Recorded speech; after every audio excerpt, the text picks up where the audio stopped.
the Snooker 900. Great to have your company. We're going to be getting into the night. It's going to be late, but it's going to be a lot of fun. And delighted to be back with Neal Foulds and the shirt Lee Richardson, looking very snazzy tonight, Lee. Thank you. Really? I had too much ready Brett yesterday. You really brightening things up. And what about last night? I get the joke, by the way, with the glow. I know. You're glowing. All right. Neal, last night it was absolutely immense. And Marcus Dow, well, he was the real star, wasn't he? Yeah, because he played through the qualifying groups, got through the very first week of those. He's really enthusiastic. But that's one thing. He showed us last night he's really good as well. He made a great clearance to beat Florian Nistler, who was a big favourite to win the game. Destroyed all the coupons, everything, all the people put Florian in as the main man. But you can't argue what happened. He cleared up from a long red, and it was great to watch. And what do you need to be a good snooker player? Bottle. And he showed it with force last night. Brilliant. Nearly did it again against Robinson. Well, I mean, he went clearing up again, got down to the last black. And because neither of them potted the black in the last minute of play, but of course 2-point lead was what Robin had, and that's why he won. Otherwise, we'll see him again tomorrow, but Marcus could have been last night's winner. Yeah, coupon buster for sure, that one. My dad doesn't watch an awful lot of snooker, but he's after last season, he's a 900 addict. I think we've got a lot of them after last year. And he said, Marcus Dow, he's my new favourite player. Wow. What a guy. And that's what it's all about, isn't it? The unknowns come in, get a chance to shine on TV, on the big stage. And, well, we did have the wily old fox with Barry Pinches taking the prize last night. A century break as well. Lee, that was impressive stuff. Very solid. I mean, Robin Hull was solid, but Barry Pinches was more solid, if you can be that. But either of them are going to clear up in those sort of situations. They're that good. I expect in a load of 100 breaks this 900. I really do. I mean, there's two different types of players that do well. You get attacking players. You knock everything in from the start. We've seen some of those effective who are quick. Barry Pinch is not really like that these days. He's been around a long time. He's methodical. He uses all of his time, which is not a bad thing. And, he knows when to play a safety shot. And also, he makes a century break like we saw. So he's got everything. Indeed. And we'll be seeing him, of course, tomorrow night. And tonight, it's all about getting to tomorrow, of course. We'll be crowning our first winner. And the grand final will have 8 winners, 96 players in total. And a historic prize in amateur snooker, £10,000. So lots up for grabs. And up for grabs for Lewis Frampton. He didn't even know he was going to be here tonight. And he's going to be our top-up player. He's a replacement for Michael, who came out, sadly Michael Chambers. And what we're going to do now is hear from him, because I caught up with him right when he arrived at the club. Lewis, exciting to have you here tonight. Had you anything else planned other than the 900? Well, actually I was going to go to a pub quiz tonight, so a few beers and a quiz, but I think this is probably a better replacement. It is, and you've played a lot of 900 snooker. You know this format so well. Talk me through your experience. Yeah, so I played 6 events. So I think I won 12 matches, so I've played, 18 frames. Made a lot of mistakes, to be honest, so hopefully I can learn from those when it comes to tonight. What type of mistakes? Just, the time pressure. The last game I played, I was 1 point ahead with about 10 seconds left, and I played a really stupid shot, to be honest, and left him a shot and he potted it. So we have top-up players kind of waiting in the wings, so it's not come as the biggest surprise to be called up tonight. Yeah, I was kind of hoping. I'd spoken to Billy. I asked him if he thought anyone would drop out, and he said last year a few did, so I was always ready. New look 900, we got the fans in, and I know you watched Marcus with the heroics last night and the atmosphere. Does that make you really excited to play this evening? Oh, absolutely, Last night I was watching it at home, and I was thinking, I can't wait to get out there if I get a call up, and thankfully I did today. So. And here you are, and you play Michael Judge, who's a very experienced player, former tour player. Yeah, I don't know too much about him, but I'm just going to try and play the table, to be honest.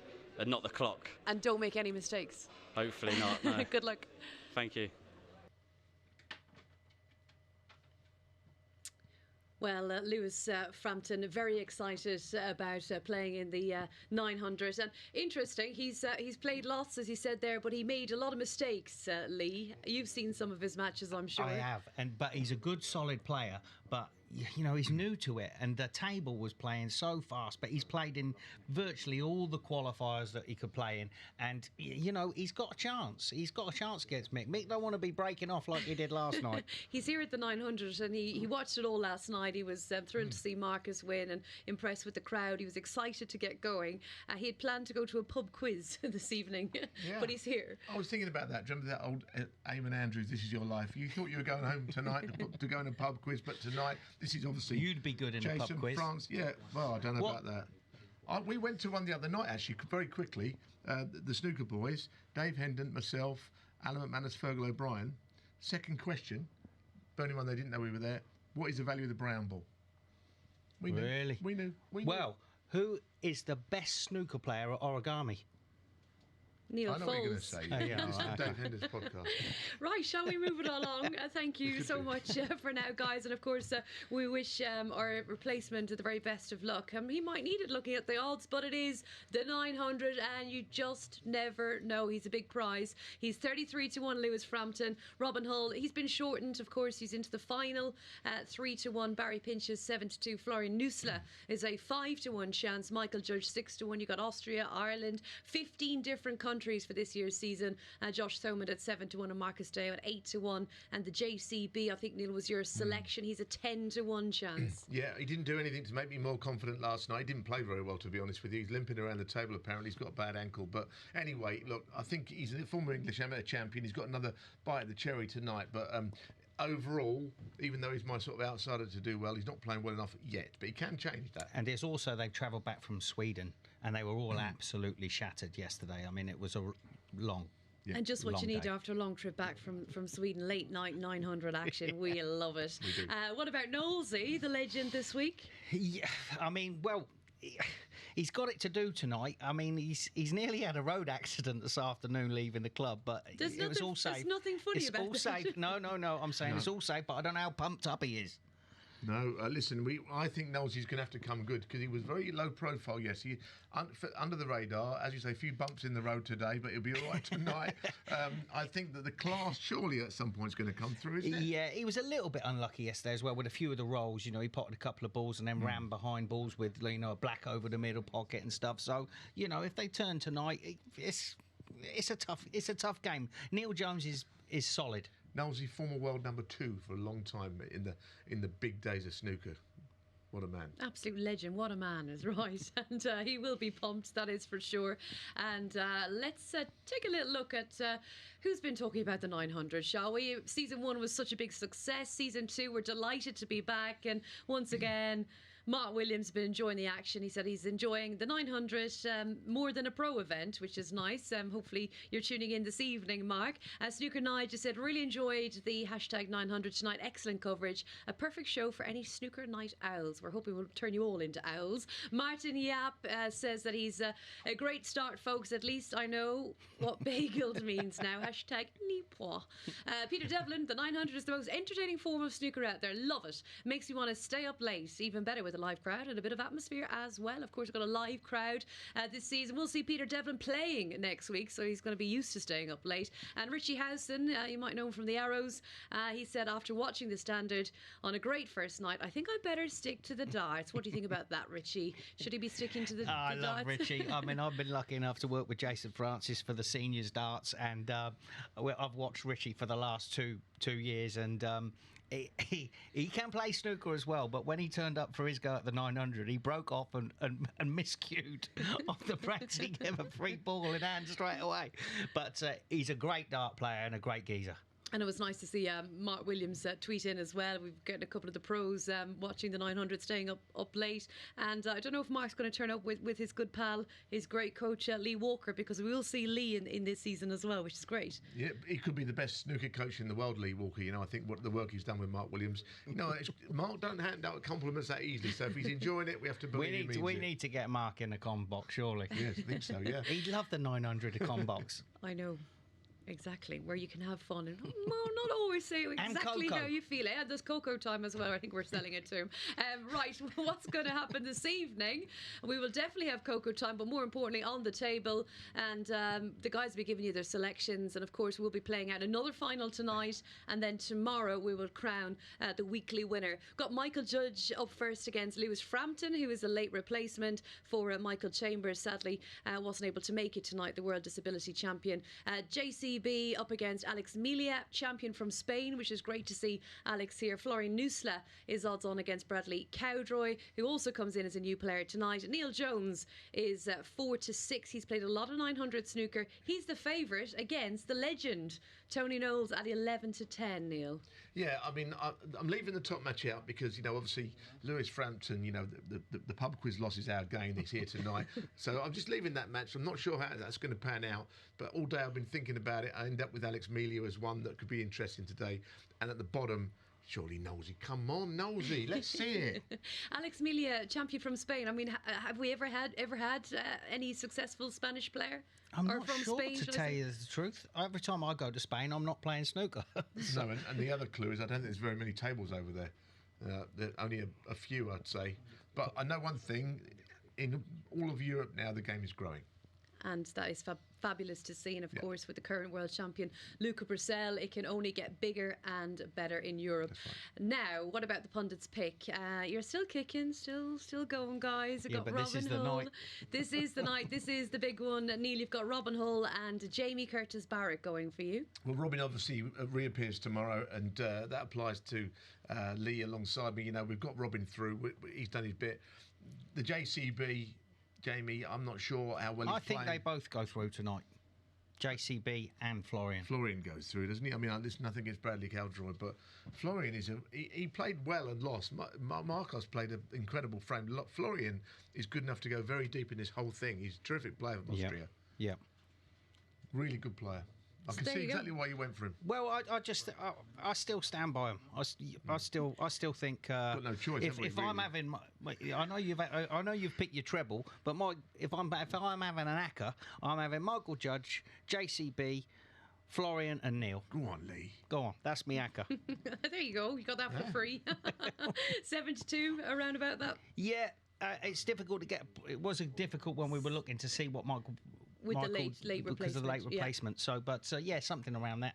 And did you have an acca for us again? Well, yeah, I mean, obviously, Knowles is in there, Florian is in there, and I've gone against the JCB. I've gone with Alex from Spain. I think that he I mean, look, Billy Castle came in, said he's knocking everything in down there. He's a Spanish champion. Now, that thrown one of his players under the bus. I know. Well, listen, look at Robin Hull. He's the champion of Finland. Okay, it doesn't mean that everyone else in Finland can play, but he can play. Turncoat. This is true. Well, let's just see how we go.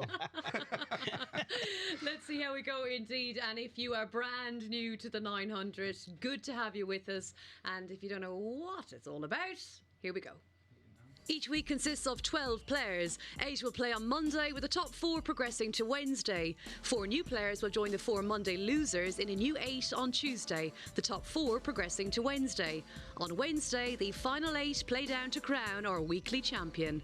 The format is repeated over 8 weeks before our weekly champions contest the grand final. Each night will see 7 matches around some new and exciting rules. With ball in hand for any foul, the opportunity is there for any player in our 96 field to become the next champion. Good evening, you lovely snooker fans. These are the rules of the 900. A frame consists of 15 minutes, which is your 900 seconds, but players have to contend with a 20-second shot clock. There are no timeouts, but a referee can stop the clock if they think it disadvantages another player. Any foul gives you ball in hand, which allows you to place the cue ball anywhere on the table. If you don't pot a ball, you must hit a cushion. Otherwise, it's a standard snooker foul. If at the end of the frame the scores are tied, we enter deadlock, and a blue ball shootout will decide the winner.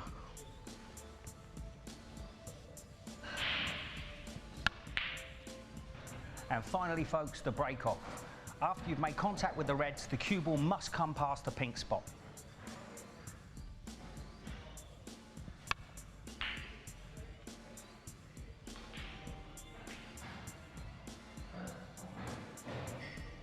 And that's it, folks. Don't take too long. Don't miss.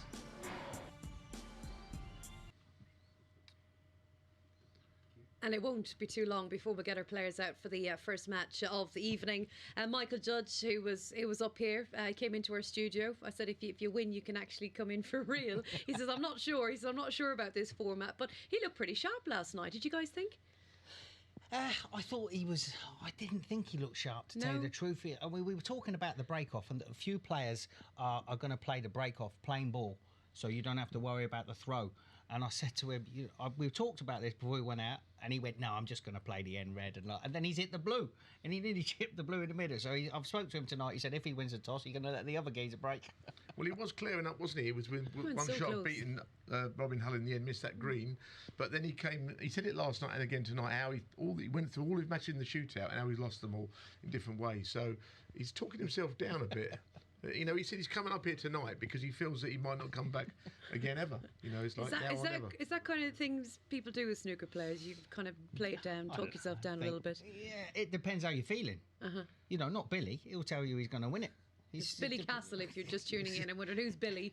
I think it depends on your character, wouldn't it? It's like I don't think you want to put yourself under any pressure at any time. No, but the thing about Michael Judge, he's been playing all those years. He's a bit in the profile of Barry Pinch's, very experienced player, and he's got another chance tonight, hasn't he? And of course, big chance, big opportunity. It's like the golden ticket for Lewis Frampton tonight. He's coming in as a replacement. He's played a lot of 900. He said he'd made mistakes, but he's going to learn from them, and they're going to be up first. We're going to let the guys run to the commentary box, and you stay where you are. We'll be back soon.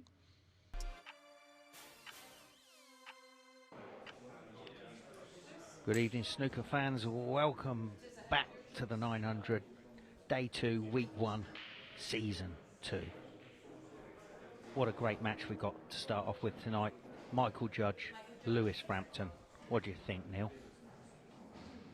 Well, I mean, it's a great chance for Michael Judge to put right that green he missed last night, but, with Lewis Frampton not knowing until about 5 o'clock he's going to be playing tonight, maybe he's had less time to worry. That can sometimes go in your favour. So I don't know, really. I just don't know. Michael was, as I said, talking himself down as to why he's never done well in this sort of format. I suppose he's going to have to change soon. Yeah, but I don't know why, because he's not exactly slow, is he? He gets on with it, he scores heavy, he pots well, his long potting's good, his safety's good. He's just a good player. But he has told me a porky pie straight away, because he said if he won the toss, he was going to put Lewis into break, and he's broke off, and it was a good break off. Can't trust him, can you? He's got an agenda, which is to throw me under the bus. You've got to try and hit a cushion here. That's the other thing he must do on these shots. I've seen it not happen. At the moment, he hasn't hit one. Oh, he's just got there. Because that's one of the things happened to him in the shootout, Didn't hit a cushion. He just made it that time. It's a risky shot. It is a risky shot. Because you're playing to the cushion. If you finish a millimetre short, it'd be a good shot in normal snooker. Well, I suppose if you're sort of tight against the black cushion, you can't sort of dig in and screw onto the side rail to get it up there, No, and the other thing, if you're tight on a cushion with the cue ball, it doesn't count as having hit a cushion. I asked one of the referees that.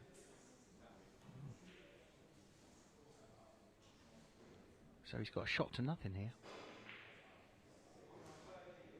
Well, Q's slightly under his body, isn't he, as you can see, Michael? Very good guy, though, isn't he? Came in earlier on. He's sort of real good pro for many years.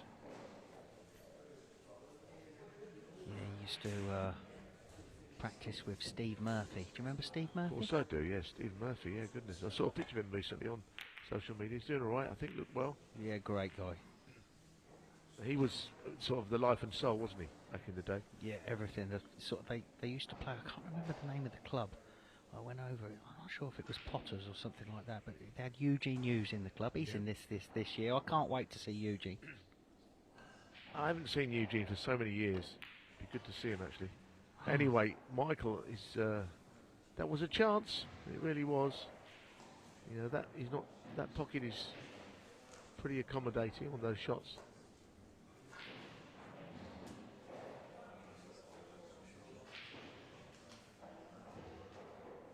What's he playing? It's a safety shot, I suppose. The problem he's got, of course, is the red up the table. Yeah, nothing wrong with that shot. He was. As long as this red doesn't cut in, though, I reckon this cuts in this red. I don't think he did play it very well. This will cut in, I think, easily. Really? I mean, that looks thin to me. Oh, your eyes are better than mine, Neil. Oh, you've got glasses on that. So the shot previously wasn't very good, was it? No. I don't know why he didn't stun it. Why did he roll it and let the cue ball bounce away from the cushion?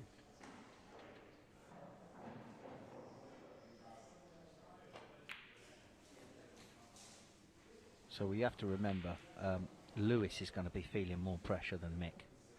You know, this is big time.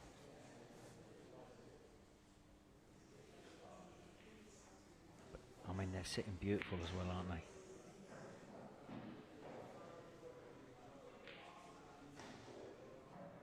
The other thing, the thing that's against Michael a little bit is he has a pretty regimented routine, doesn't he? You know, he walks in, gets the underline of the shot, and walks in. Now that would be a textbook thing to do in conventional snooker, but it can eat away into the time. If you're not sure of the shot, it can eat into the time. It's gone wrong. Didn't want to hit that. I thought he was straight enough on the red in the middle to stay top side of the blue, but obviously not.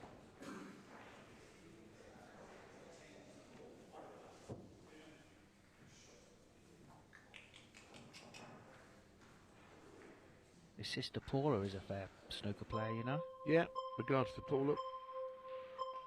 Used to play on the women's tour.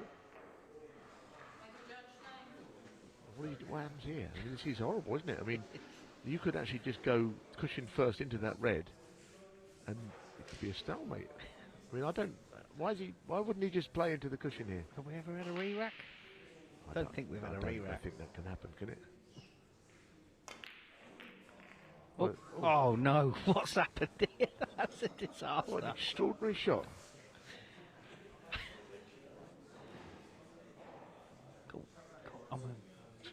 We got an overhead camera shot. I don't know what can be done here.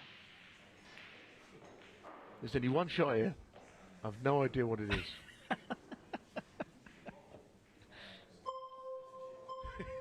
Michael's got no idea either.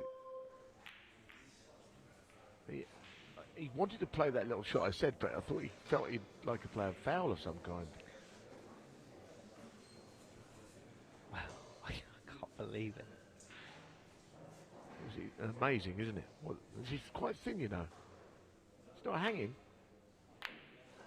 Oh, yeah. You called it. It wasn't quite. You know, you get those shots where there's a little bit. You've got to get a thinner edge than it first looks. Oh, look at this. He's got to try and chip this in. This frame's gone horrible all of a sudden.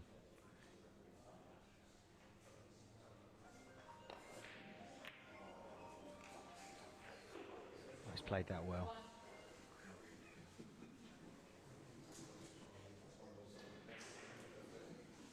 So one good positional shot off this green. It looks pretty straight.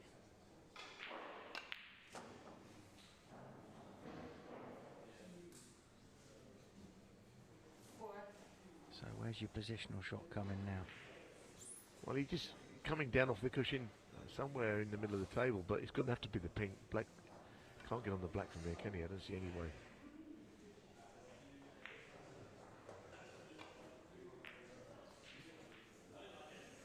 Oh dear. He's got a shot at the black, but he can't do anything with it. No, I think he was trying to cannon the red below and to the right of the pink. He's overhit that. If the last one cuts, Neil, this cuts. Yeah, it's very possible this. It's about half ball, I think. Little cannon perhaps on the other two reds.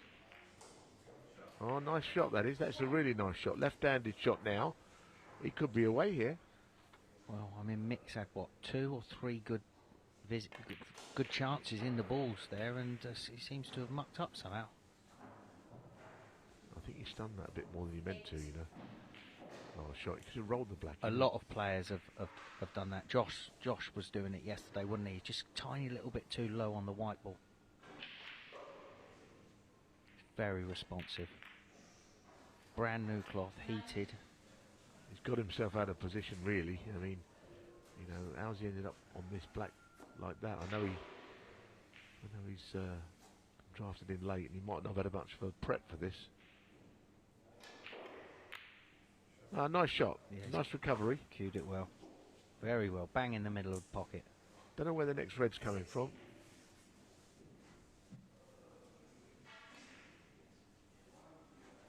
Doesn't want to just give away a chance straight away. Yep. Good little 16 that, and not finished it with a bad shot either.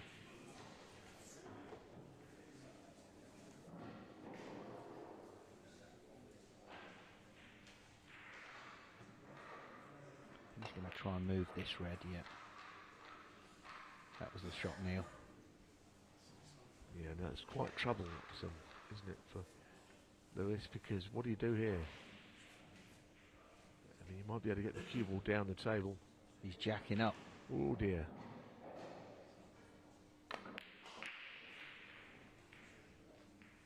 Oh, not Where's again. this going? No.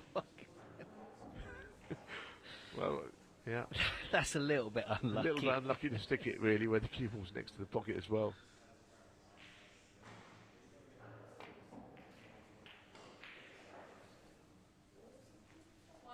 See, that's a disaster. Not exactly position A he landed, is it? Yeah, I mean, look, where he's finished, he's in the worst place, really. Makes this more difficult, doesn't it? Oh, it's a horrible shot to have to go for. Yeah, not close either. I mean, that really was not close, was it? Did he go for that, do you think? Unless he was trying to put the cue ball on the black cushion, you know, miss those two reds, because he He missed it by at least a foot. a foot away. But so this has got to give Lewis some confidence.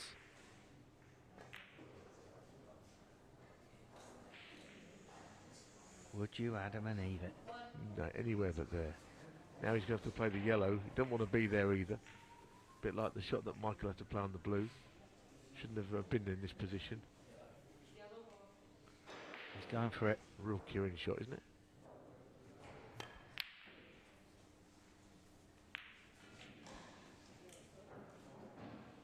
Very nervy opening match tonight, this one. Very nervy. So, just got to make sure of the pot, let the cue ball do its own thing here, on and off the cushion, hopefully be on the blue in the middle. Well, here's his chance to redeem himself, Michael Judge, for all of that's gone before in this match and his match last night, because he's got a good chance to make 20 here. That would sound a lot in the context of this frame, wouldn't it?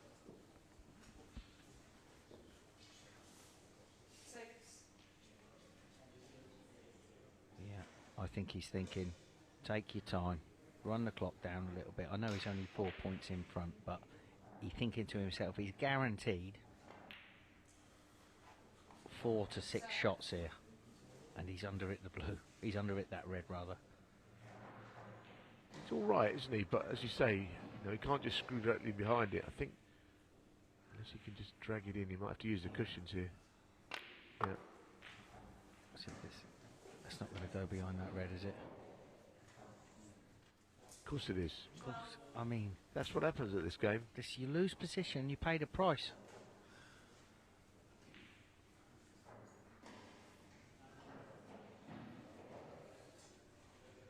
What's he playing here? Trying to get the cue ball behind the black? Yeah. No one has been able to deliver the killer blow, have they, in these, what is it, 12 minutes so far? Yeah. He's just sort of underhit that red into the middle pocket to land perfect on the blue, and then he's lost position. It's sometimes the balls run like that for you, but he certainly wasn't sort of under any pressure.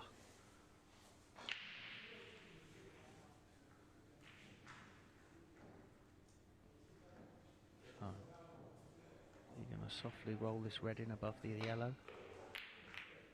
Oh, he's gone for it full-blooded.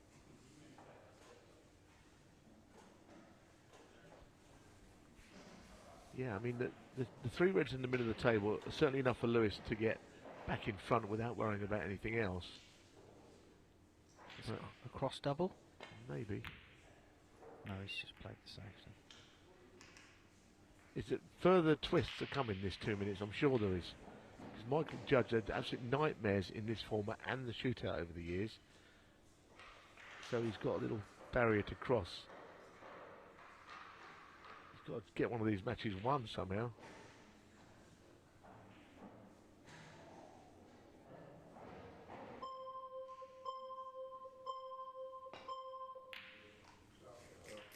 Very nice shot. It's good.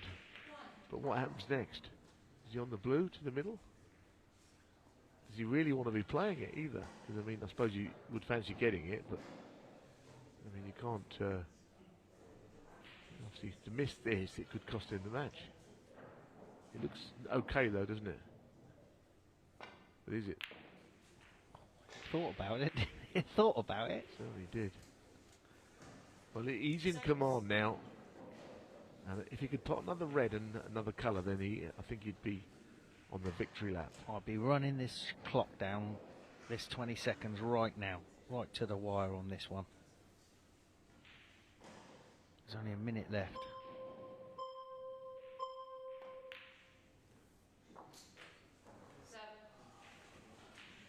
Of course, you know, Michael wants to be here tomorrow night, and if he can get this match won, he will be.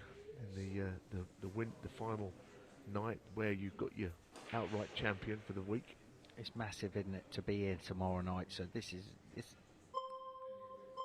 why he's not going for anything here. He's doing the pinches on him. He's going to need to play a bit better, isn't he? I think for the rest of tonight and tomorrow, because he's fallen over the line really a bit here, and he's a good player, Michael. There you go. Handshakes all round. Lewis Frampton, well done to him for coming in at short notice as a replacement, a top up. But it's the experience of Michael Judge who's got the win, and he's been waiting for years to win in this short format of the game. Well done, Michael. Welcome back. First winner of the night, first time ever winning the one frame format is Michael Judge. Congratulations. Yeah, thanks very much. Delighted to finally win one, lose my virginity. But, I think that's my 6th frame of this format I've played, and I've never won one. So, and the funny thing is, I've played so much better in last frames, and then I didn't play great tonight, and you win. So it's just a silly game, really. So is that 4 times in the shootout and 2 of these? Yeah. I've always found a way to lose somehow. I think I've gone in off. Haven't hit a cushion. I've miscued. So I've run out of ways to lose, so maybe I might start winning now. Well, it could be like Luca Brissell, you know, he hadn't won the Crucible all those years, and he was world champion. It could be the same, could win the whole lot now. Well, you never know. In this format, anything can happen. I've got to play a lot better, but I mean, it's just very twitchy out there. The table was beautiful last night and actually played well. It seemed a little bit slower tonight and heavier, but it's probably just the atmosphere, you know. But it's beautiful conditions, I have to say. Fantastic setup, and loving being out there, just not loving the mistakes I'm making. Listen, you did well. You did well to win it, because sometimes it can be hard when you're struggling. You went really close to winning your match last night as well. But you know, we have got spectators in. I mean, you're not professional this time round, but in terms of, you know, playing on TV again and being involved in this event, it's great. How good is it to be playing here? I mean, I haven't played much at all lately. I took 4.5 months off, and I only got back playing a few weeks ago, and even then it's only a couple of times a week. So I just came over with no expectations, you know. Played in the seniors tournament the weekend. Actually lost to the winner Andrew Norman, beat me. Actually played out at a century, which was really surprised me. So I've no expectation. I'm just enjoying it. Just going to try and get back playing as good as I was playing, and then take it from there. So, would you like to be back on tour? Are you going to try again? No. I'd have to really get my standard back up to where it was at the moment. No, but you never know. If you win something and you get your confidence back and you start playing well again, you know, then you never know. So in this game, just take it day by day. And you could be the 900 champion. Yeah, you just never know. Good to see you win. Finally, as I say, the single frame format.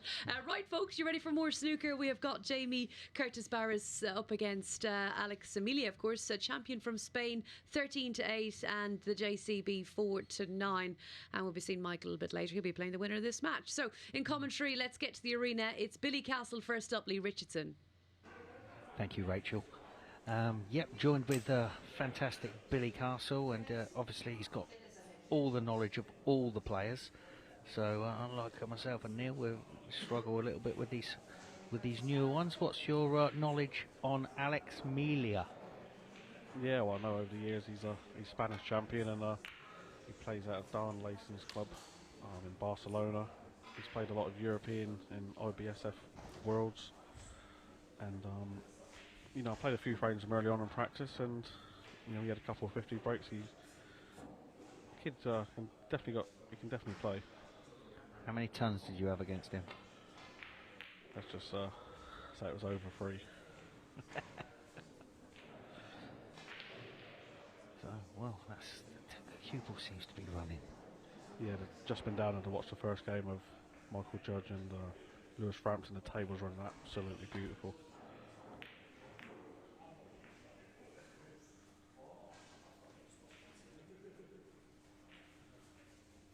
Yeah, this could be a tight match, I feel, Lee, because obviously Jamie wouldn't know too much about Aleix at all. But I can assure you, he can definitely play. No, but he's experienced enough to not take liberties.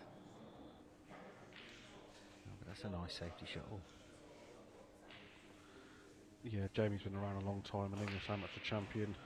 I think he spent 2 or 3 years maybe on a tour. So he's definitely been around a long time.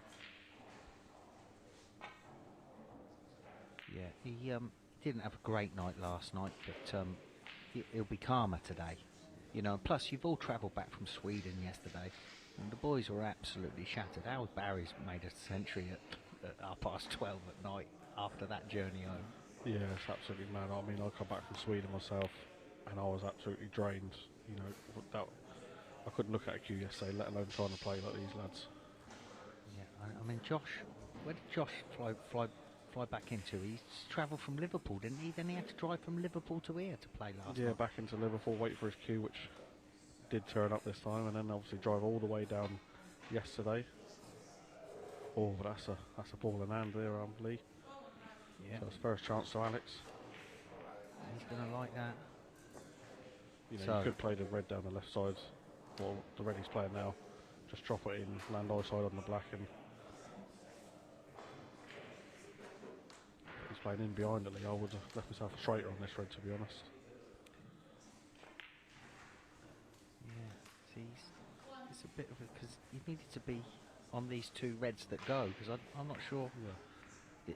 The other red doesn't go past the pack, so I probably played one of these 2 reds on the bottom rail first, Billy. Yeah, that's what I said, a bit straight on that red. Oh dear. That wasn't a good one. Wasn't expecting that at all. But again, it's his first time at the 900, going to be nervous, and the pressure is on when you're flying over from Spain for a Tuesday night 15-minute game. Yeah, we flew over this morning as well, so spoke to me, landed at 9 o'clock, come straight to the club for a practice, and I say he's made a brilliant effort to be here and play. So yeah, he did go back to the hotel and have a sleep this afternoon. I had a little chat with him. He's very happy because Barcelona won tonight in the Champions League, which he's a massive fan of them. Okay, that's good news for him. So he should be in a good mood. Yeah, well, if your football team wins, Lee, as I wouldn't know much about at the minute because my team keeps losing, but he always puts you in a good mood. I think you're always in a good mood, Billy. Now, just got to be careful here, Jamie, on the way back up. See, that was the... Yeah. That was the... He's got away with it, though, because there's not a lot of reds out of the pack, really. No, it's not a great table at the moment. He's got to... If he can get to this red and ball, he could get Jamie in behind the brown there.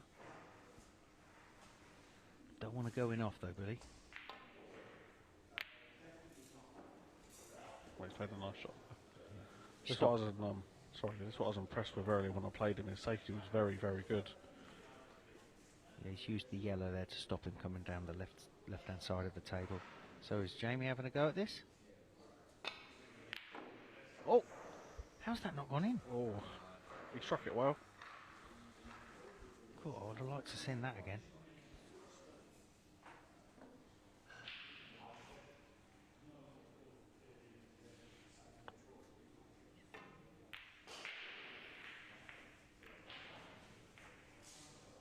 this could this looks like something. I know we've not played a lot of the frame yet, Lee, but this could be a cagey one. I feel these matches tonight, you have a lot of pressure on these matches tonight, Lee, because obviously if you lose, you're going home. Yeah, that's a beautiful long red there. Yeah, it's a nice pot from Jamie. That'll settle him down a little bit.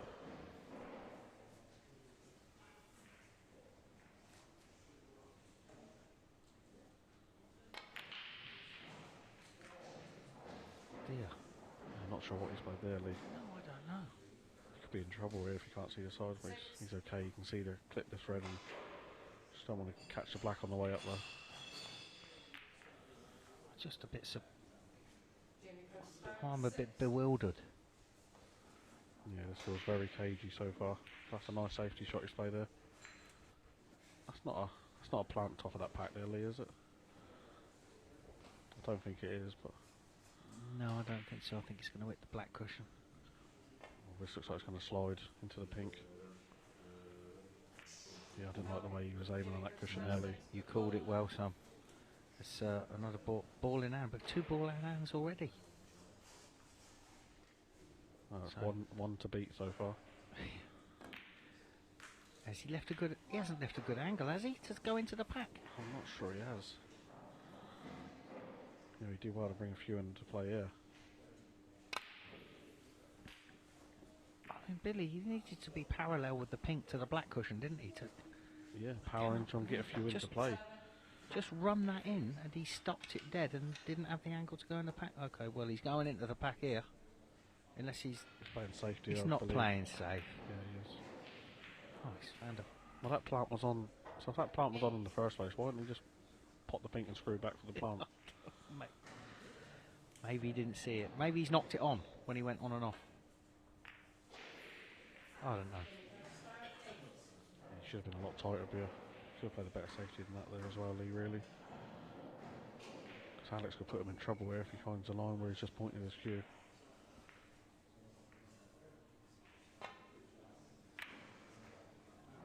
Could be behind the yellow, Lee.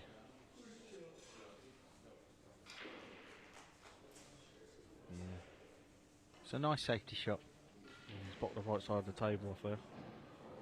So Jamie just might play the containing shot here and just dump the white on the bottom cushion there.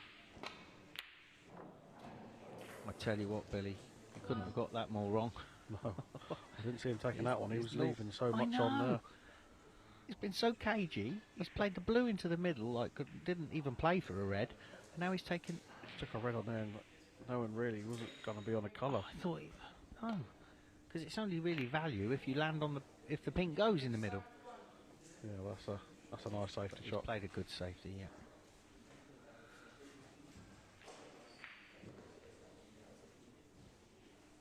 No, but they've had a couple of good chances at the table, and no, the points just not racking up.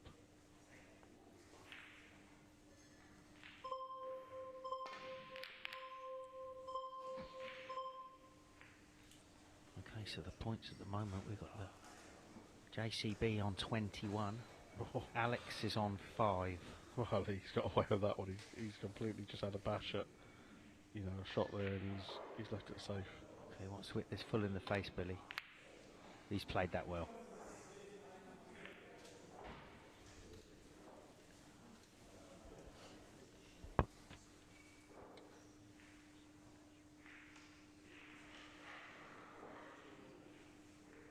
Yeah, this is a tough shot Alex is trying to play here. She's played it very, very well. Yeah, I'll keep you updated with the score, folks, as we've got a little software issue. So they're just sorting that out now. So it's 21 to Jamie, 5 to Alex. And I've got pen and paper now, so I'll try and keep... Oh, wow, Alex has got a chance here. Lee, that was a poor shot there from Jamie.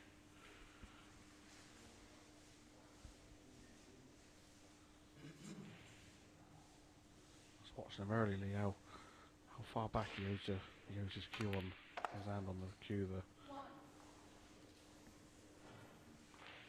This is a big shot. It's a massive shot. Do you fancy him for it? Well, not after the black he missed. But he does cue. He was potting these earlier nicely, like that.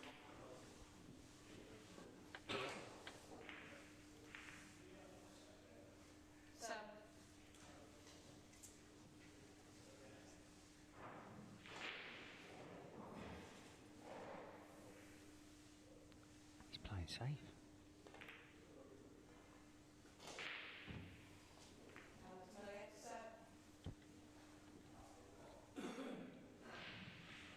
Yeah, this is very cagey, this game, folks. Very, very cagey. Obviously, they've only got, like I say, one chance tonight to get through unless they're both, one of them's going home.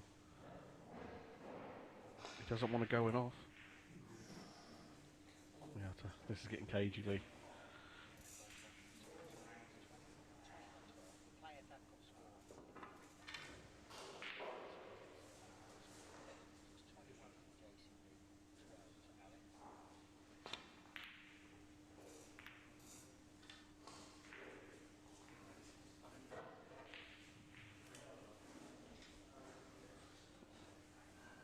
Yeah, we're trying to slowly sort this issue out, folks, with the scoreboard. Yeah, they have got a scoreboard in the arena though, so that's working. It's just us that haven't got it. It's 21-12 at the moment. 21 to JCB, 12 to Alex. Yep. Very, very cagey. Like I said, this is going to be a cagey one. I'm just wondering if Alex will attempt a pot here, but I don't think he is. He wants to catch a spin because he could go in off here.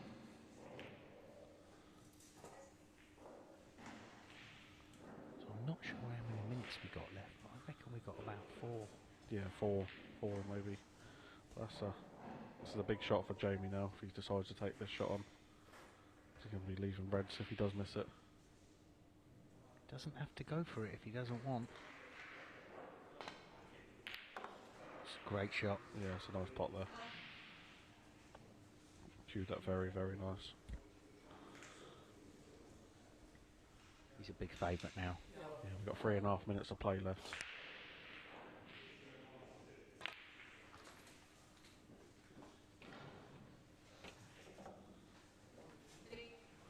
Oh, let's get running there, Lee. He's not on. He's not on anything. That's a poor shot. He's had so much margin of error there. You know, you screw down to the left of the pink there. He's got 3 reds, 1 to the middle, 1 below the pink.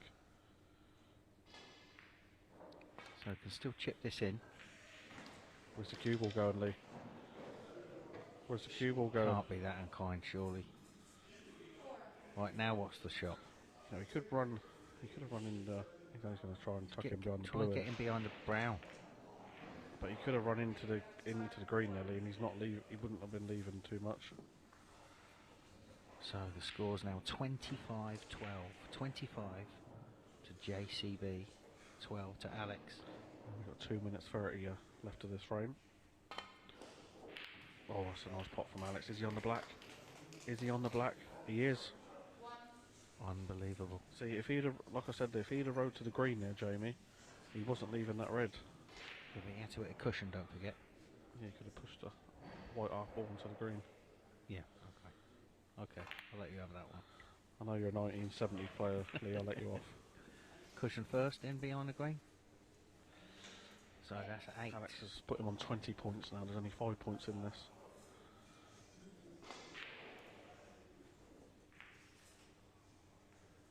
Just under 2 minutes left. Oh, Alex. Is he behind the green, though? Is it going to creep in behind the green? Oh, he's had a bounce out. I don't think he's... Jamie's looking at this. This red is it's very tight. He's down quickly, though. He might have played it off the cushion first. Oh, you're joking. He's snookered himself on the black.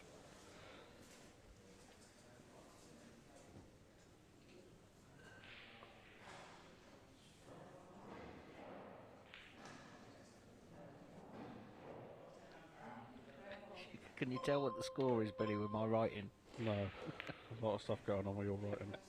You've got 1 minute left, Lee. I do capitals, mate. If he could knock this red in, though, go all out for this red, he's got the black guaranteed over the pocket if he stuns down that side of the table. This is a big shot. Wow! Oh, my word. He's not landed on the black. He's okay, he's okay. Is he okay? If he clips this black in, he's going to be okay. It's thin enough if he can in the yellow. Just take your time, Alex.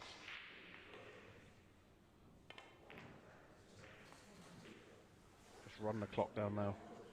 just under 30 seconds. Oh, that's it. Not enough time. Don't even play the shot, Alex. Well, there we have it, folks. Aleix Melia from Spain will be second semi-finalist of tonight. Unlucky to JCB.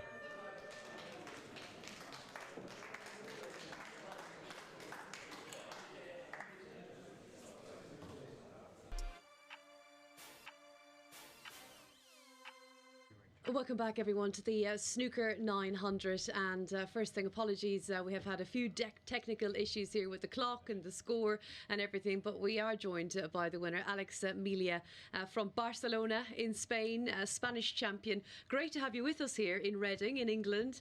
Congratulations. How did you feel out there? Thank you very much. It was my first TV match and I enjoyed it a lot.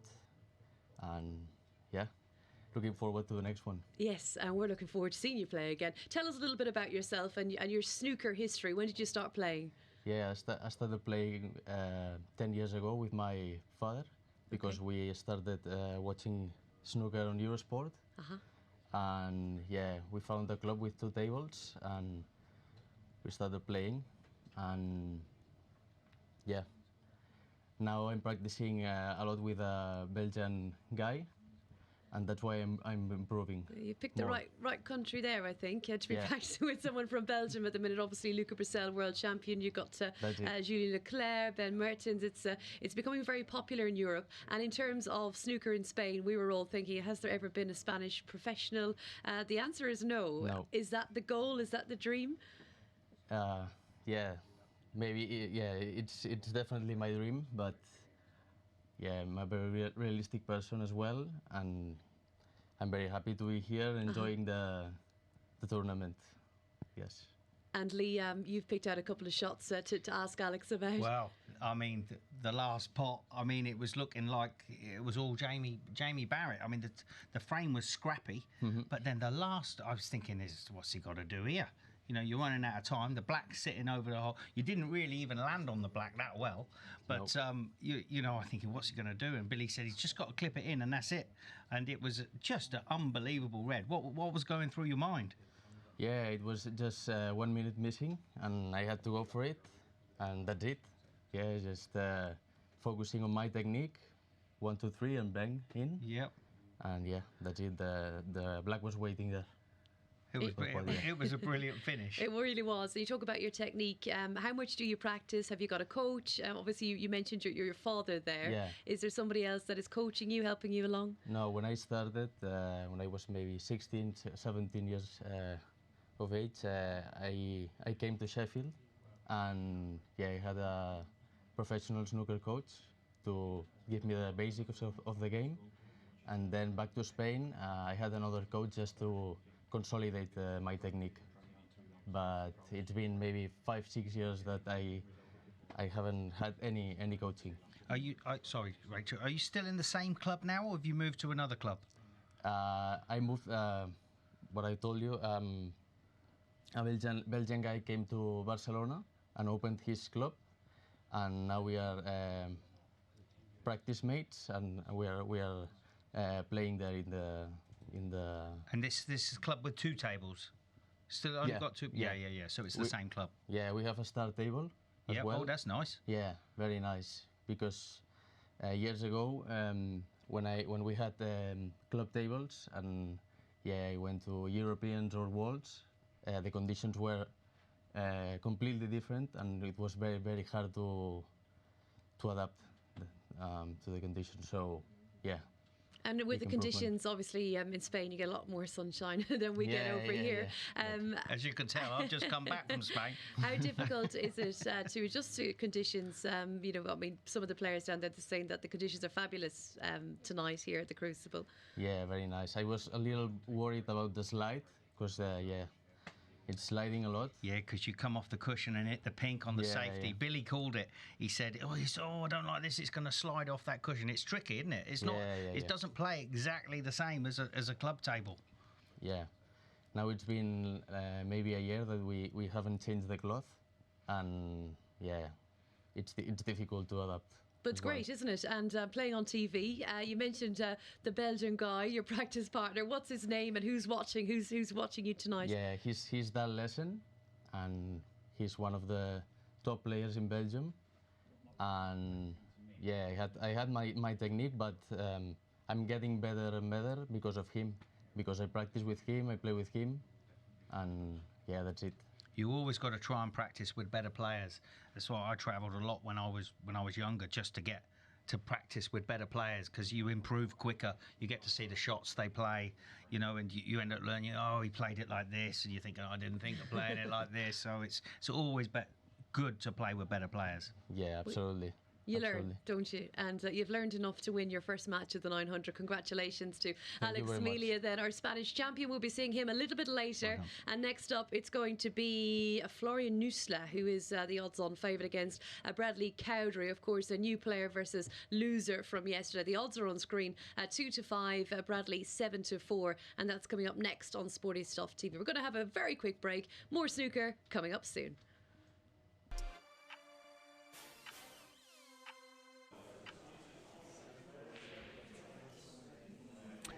Welcome back to more live snooker here on Sporty Stuff TV. It's the 900 Snooker Legends match 3. But Bradley Cowdroy, who comes in tonight, didn't play last night, left-hander. He's not favourite in this match to beat Florian Neil of Austria, who might be a little unlucky to have not won last night, but for that Marcos Deo brilliant clearance for Reds and the colours to beat him on the black in front of a crowd that was supporting the more local player of the two. But we also, I think, learned what a good player Florian was. Now, to get you the scores, you can see them on the top left. We had a slight scoring malfunction, but we've got you the scores top left of screen. And I suppose Florian is a favourite's chance here for this one, Billy? Yeah, Florian for me is obviously his favourite. Like heavy favourite, but obviously it's one frame. You know what can happen in one frame. As we all know, last night Marcus done an unbelievable dish against him, and that it could happen again tonight. But I'd say Florian is the class act in this field. But Bradley can definitely play, make no mistake. I've seen a lot of him growing up since a young kid. Plays a lot on the junior circuit. Started in the Q Stars, South of England circuit, and on his day he was very capable of turning over Florian.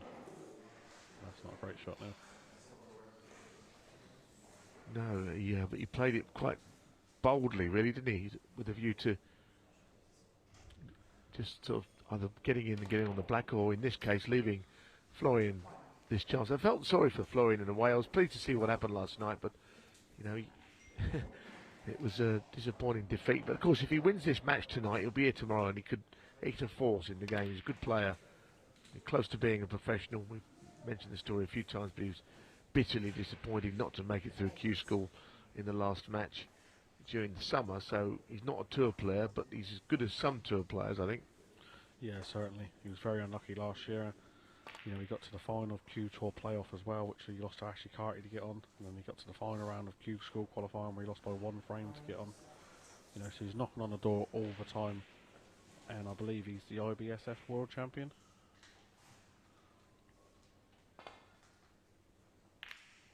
That's a nice pot from Bradley. Which means we're going to see him on the tour, doesn't it? That's the point. He's a professional snooker player waiting to happen. Yeah, certainly. I'd be shocked if he's not on tour within a year or two. When the time comes, I'm sure he'd take the opportunity. Didn't play that very bravely. Yeah. No, he could have played that in a way he was leaving the red back into the left corner pocket there. Almost like he didn't want to play on a red in case he missed the black. Oh, that was close. So close the red's not come away from the pocket. Just a reminder, you can see the scores there. You probably have noticed them, but most people your eyes are drawn to the bottom of the screen. Scores and the time left, top left of screen, while we get this problem with the scores mixed up, but sorted out. But of course, that is the official score from what's happening in the arena. Yeah, Bradley could have been a bit more adventurous there for me on that shot, and played it and gone into the reds to try and leave himself on the black. Got to make sure he gets a cushion there. And the roll up behind the green, of course, not permitted in this form of the game. As long as somebody hits a cushion. Got into the cue ball too much there, played behind the brown.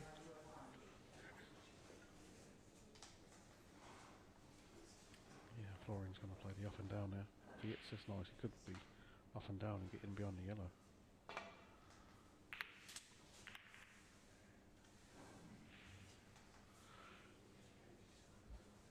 It's been a cagey night so far, Neil, with the games, because it has, isn't it? You know, very cagey. I know there's a lot on the line for these guys, because, like I say, whoever loses his first round match, you know, they're going home. Yeah, I think Tuesday night, this first 4 matches on the Tuesday, they're the big ones, aren't they? You don't get another opportunity if you lose this match, but of course you win it, you're in the second round tonight or the semi-finals, and the 4 semi-finalists from last night and the 4 from tonight are the 8 players for tomorrow. That's how it works. Yeah, that's a nice safety there from Florian. Very nice shot.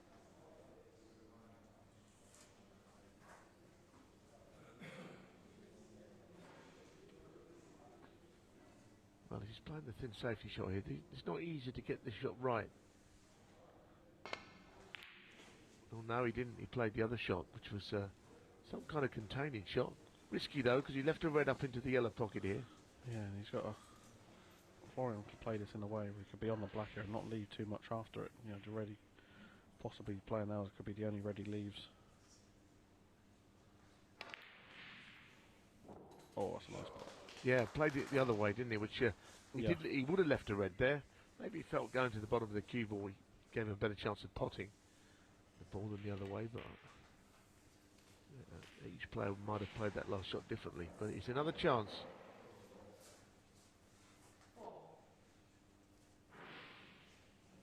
It's great to see. I mean, I mentioned it last night, but you know, we've got a Spanish player got through tonight, you know, and an Austrian player here. Countries that you absolutely, for all of the years snooker's been played, you just don't associate with top class snooker. Robin Hull from Finland. So it's great to see this. It's not just a British game anymore, as it was so many years, with the odd sort of Australian thrown in. And recent years, of course, big in Asia, but good to see it so big in Europe.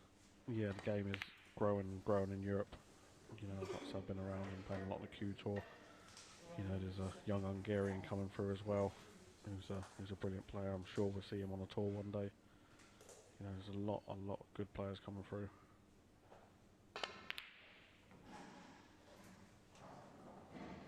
I mean, the snooker in Canada seems to have died out. We had a couple of Canadian players here last year, which was nice, including Aleix Melia, who I played once many years ago as a pro. But of course, the glory days of Canadian snooker are past us. Still some interest in the game there, but I suppose it just goes in little groups. Anyway, red has gone near the pocket now. This is a chance for Bradley, and he needed a good opportunity. Just needs to get out of there onto a colour. Yeah, this is a good chance here for Bradley. You've got to be careful he doesn't bite into the cue ball too much here. He just wants to hit this red quite thin here, so he comes back up the table for the blue or a ball colour. Yeah, and that's what he's done now. Well, it's top spin, isn't it? The top spin hits the cushion and it's going the wrong way. So yeah, you've either got to screw it. If you screw it, you'll never see that happen, or play it, like you said, slower, so that all the spin has gone. Massive shot he's playing here. But again, he half quit on it, didn't he? Played down the table. He's going to have to sort of go for a big shot soon. Yeah, he's playing shots in a way where he doesn't want to leave a ball on if he does miss, or you know, he's been fortunate that black's cannon the red and not left Florian a chance at a pot here. Halfway through the game, of the 15 minutes, about 7.5 minutes left. You know, Bradley can get in amongst these. There's a nice scoring opportunity on. Florian playing another nice safety shot there. So Bradley's in a little bit of trouble here now. Well, he is. You can see a red or two. He might as well just think about going for one here if he can get to a red to pot it, because safety shot does not look easy. Well, it's the problem, you see. You know, that if there's a safety shot that's difficult and the pot's difficult, in equal measures, sometimes the pot is, you might as well go for it. Yeah, certainly. You know, there's so many objects, other balls there in the way for him, obstacles. He ended up hitting one. And that's a nice shot from Florian. He's a nice striker of the ball, Neil Florian. I like his game. I like that last shot. Finished perfectly on the blue. Yeah. You know, he strikes through, completely through the ball as well when you watch him. He just walked into one last night, didn't he? Yeah. You know, there's not much he could do about what happens. He's so far in front, but Marcus just dished on him. You know, the fact of the matter is, even if Mark Williams tweeted last night as well, you know, what clearance it was. And, you know, if you got one of the best players of all time tweeting it, it was a hell of a clearance. Wow, I didn't see that one coming. No, it was quite a bad mistake. And another opportunity. Bradley is getting them in ones at the moment. Somebody's got to change. 5.5 minutes left, just over.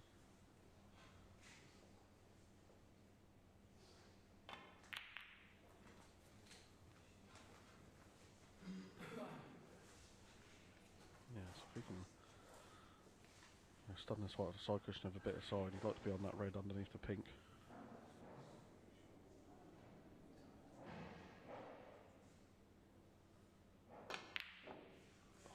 Bradley.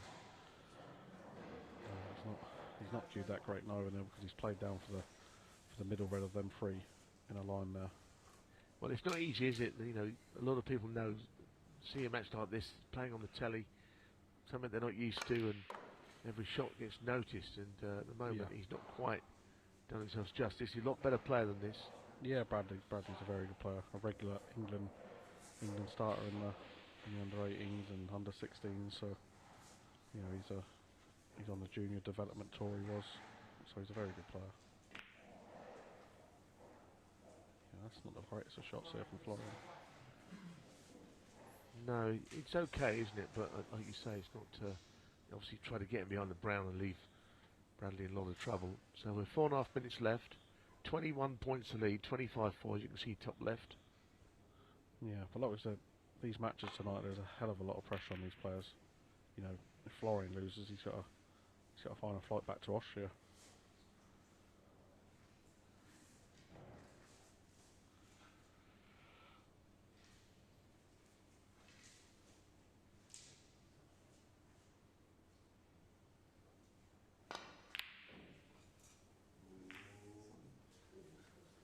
Of course, I mean, Florian's worst nightmare is that the same thing happens tonight as what happened last night.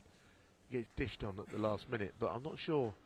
I mean, Bradley has had his chances. Potted 4 single reds so far, and now it's not happening for him. It's gone from bad to worse. He's given a wonderful chance this time. Yeah, it's very tough on Bradley. He's a lot better player than this.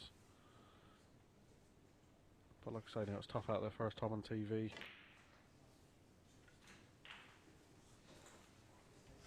It is, and sometimes you have a lot of time to think about it out there, but before the match, thinking about the occasion, and you can end up just freezing and not doing anything really. So far, that's what's happened. Look, there's still 3 minutes odd left. He's not at the table at the moment. That's the problem Bradley's got. He's not at the table. Florian is in possession. He's got a miss, which he has. Right then. Bradley, another opportunity, although he's left it safe. Don't know if he's going to try and play the cross double, or he might try and get him beyond the green. Well, he's got to be careful. He just doesn't can the green and sends white end off. That's okay. If there's going to be a twist, Bradley will have to up his game from what we've seen. Yeah, we've got 2 minutes 30 seconds left. It's 28-point lead for Florian. You know, they both had their chances in this game, that's for sure.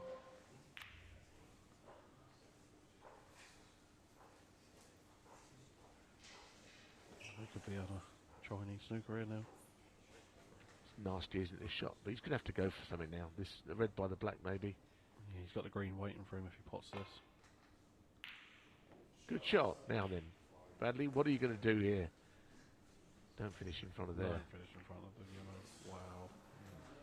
Oh, that's nasty. Let's have a go at this blacker now. That He's is just nasty. knocked nice threading like this. So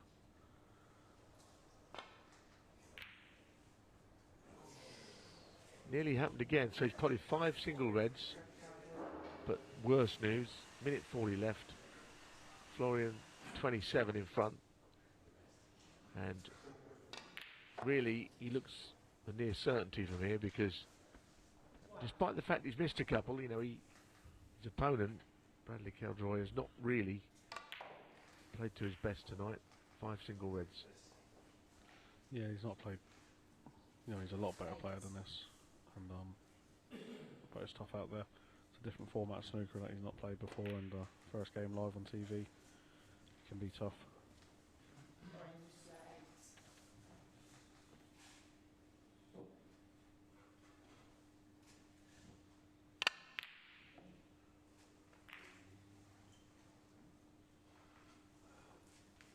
Of course, you can watch all these matches back on YouTube. So obviously, if you're not used to seeing yourself play on TV, then this is your chance. Not sure that Bradley will be that keen to watch this again, because he can play a lot better than this. The odd good pot, but not followed up with anything else. 30 seconds left just about. This time he's going to pot anything else but a red. We need a miracle from him, surely. That's a nice shot. He just left it a little bit too late, Neil. Much No too chance. late. So Florian will safely through to Wednesday night, and he'll be joining Aleix Melia and Michael judging in the semi-finals. Well, it's a great effort late on from Bradley. I mean, he's, like, the whole film's been speeded up. But ultimately, the Austrian Florian Nistler, who had that big disappointment last night, is now playing again tonight. He'll be here tomorrow night as well, so he's got a chance of going well, and he got the result. Well done to Florian. Good to see him recover quickly from what we saw.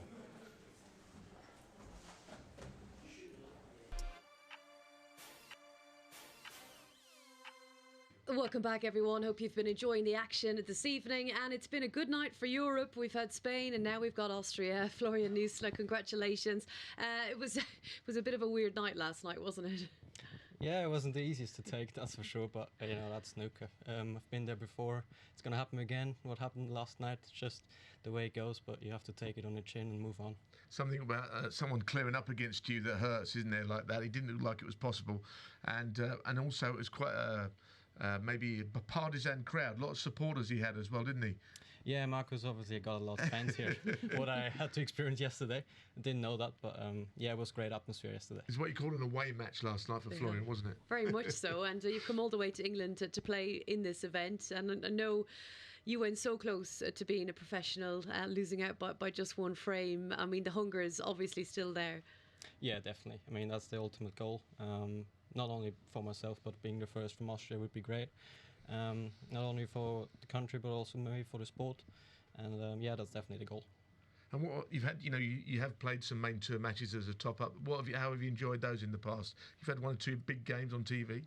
Yeah, World Championships, they've been pretty much the biggest occasions I've had. I think three times I managed to win 2 games there. Yeah. I'm, enjoying them very much, obviously, and want to play them more. But I think also, you learn sometimes more from your defeats. I know at the time they hurt, but you end up a better, stronger player. What doesn't kill you makes you stronger. That's the saying, isn't it? Yeah. So you're still on that curve of learning what the game's all about, and you'll get there, I'm sure. Yeah, that's for sure. The losses are definitely the learning ones, and where you get the experience from.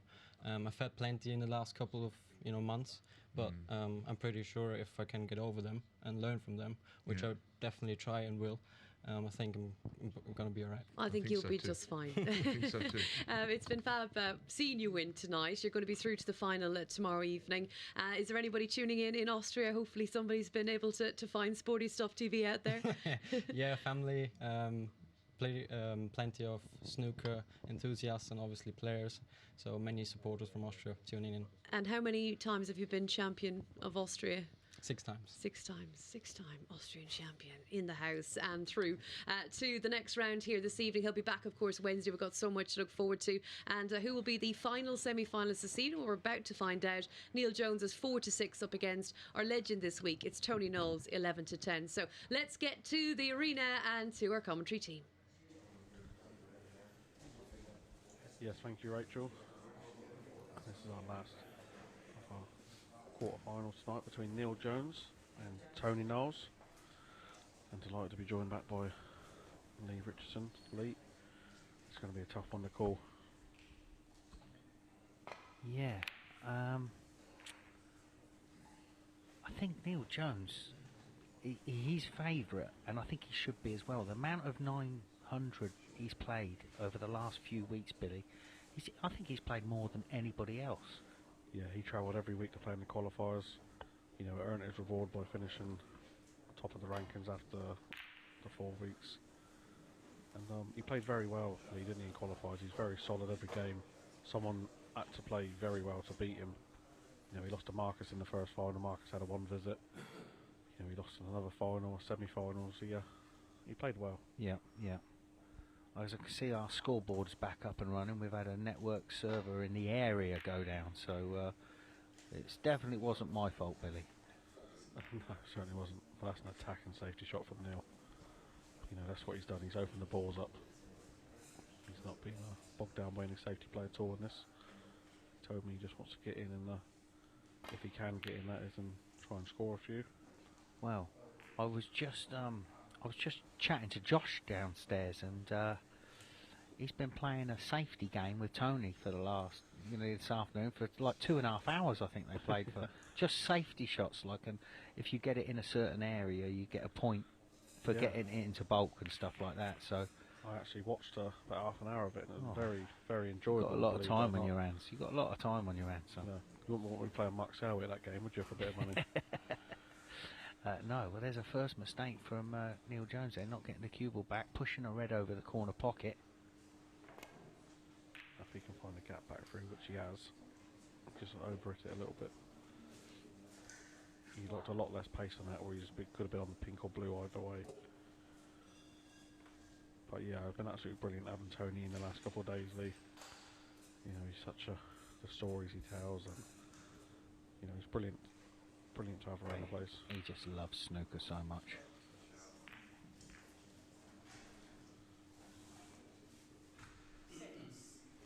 Yeah, he's still got a good game in him, Lee. I've seen him, play some good snooker still over the frames and make good breaks. So it's in him there to make a 50 or more. Well, listen, I played doubles with him last year, and he still doesn't he? Still knows. He still knows a way around the table.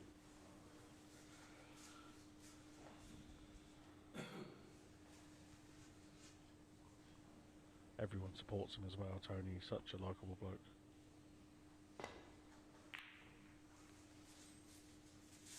This could be behind the yellow. Oh, this cloth and table so quickly. Yeah, I mean, he's caught the red exactly how he wanted to catch that, but he's just hit it miles too hard, so it's...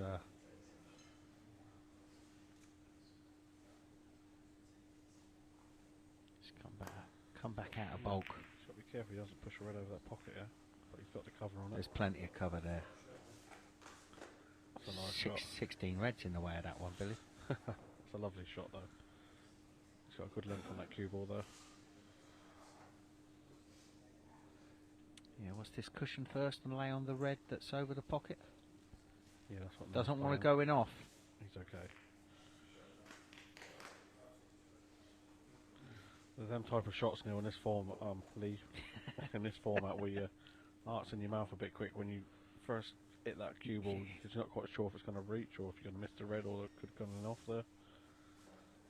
Yeah, you just don't want to be giving ball in hand. But then again, we've seen a few ball in hands tonight, and the players not scored heavy enough. Yeah, it's a little bit cold down there though tonight, Billy. We've got roadworks going on outside the road, and they've shut the road, so they're stopping all the cars coming in. So like, all the fans haven't been able to get in. Even some of the staff, you struggle to get through, didn't you? I've had to walk 5 blocks away. So no, it's very tough to get in tonight, and obviously, as you know, it's very cold outside and windy, and it's a big hall downstairs to keep warm all the way around. Yeah, I'm just wondering whether that's had any sort of effect. You know, Mick thought the table played a little bit heavy. I mean, it's running like glass, but you can understand, You know what it's like, I even do if it think, rains. I do think obviously the cue ball plays a big part in that. What Mick's saying, because the cue ball's a lot heavier. So actually, it's a bit heavier. So the cue ball effectively goes, when you screw them back, it goes forward a touch, and before it comes back, and it's different than playing with just Good a normal, shot from Tony there. white ball. Yeah, Neal's got to be careful wherever he clips fin off, so that he doesn't kiss the red on the bottom cushion. Just got to make sure he gets this red fin.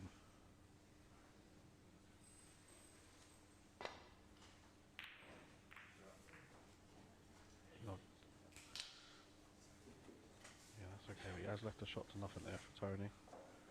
Like I say, he has been playing these shots all day long in the Rasson room.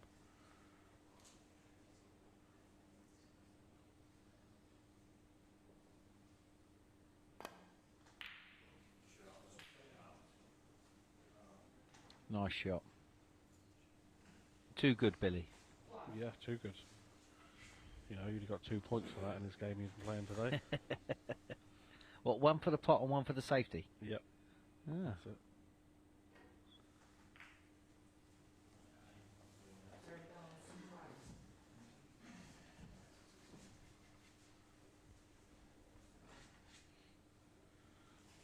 Yeah, like I say, all these games have been so cagey tonight. Neil Jones was actually down there this weekend for the World Senior qualifying Saturday. He went back home on, I think, Sunday. He's back down today from Chester. He's putting a lot of miles on his car.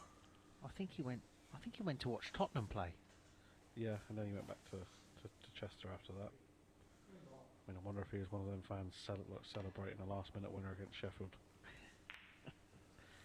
Well, I actually refed him on what was it, on Friday or Saturday? Friday. Yeah, he played Ben Ancorn, I believe.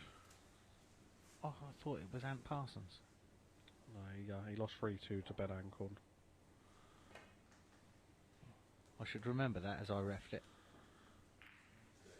Oh, he's left one here, Tony has.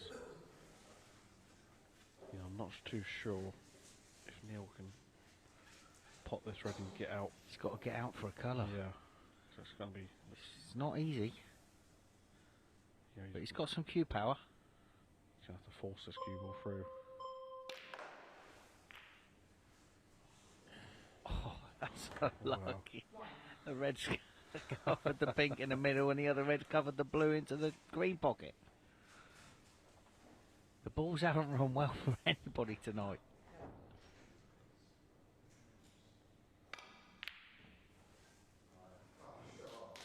Oh, he's nearly got him tight in behind the brown there. But he's brought the black into play, which that's a good sign there for Neal. He'd want that black into play.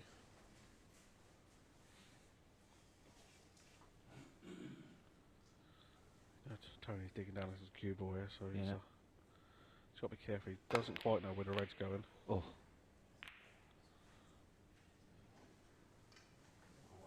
That's a good shot. Yeah, you take that, because that red could have gone anywhere, really. Just wonder if Neal will have a little shot to nothing there. Or if he does stick close to the pot, he's not going to leave the red on. Yeah, that's a nice shot he's played there. So Tony's still got a shot here. Thin off the red on the right hand cushion. Needs to avoid the red on the black cushion. Directly below it. He might be having to go at the same shot Neal's just played there. Really? Oh yeah, good shout. Oh, he's not the blue. Oh, he's not the blue. Foulds. It's very unfortunate there, Lee. What knocked the blue in? The white or the red? The white come back and clip the blue. Wow. You just need to be a little bit more on that cue ball there. Would Neal's got a great chance. Would that have been where you'd put the cue ball, Billy? Well, I mean, he's just started to get in around the blue, so it's not a bad shout. Just get his arm going. He's got, then come down for the black maybe. But I would have liked to have been on the black straight away because, as they say in snooker, around the black here, that's where the money is. 6. As Ronnie calls it. That's show me the money.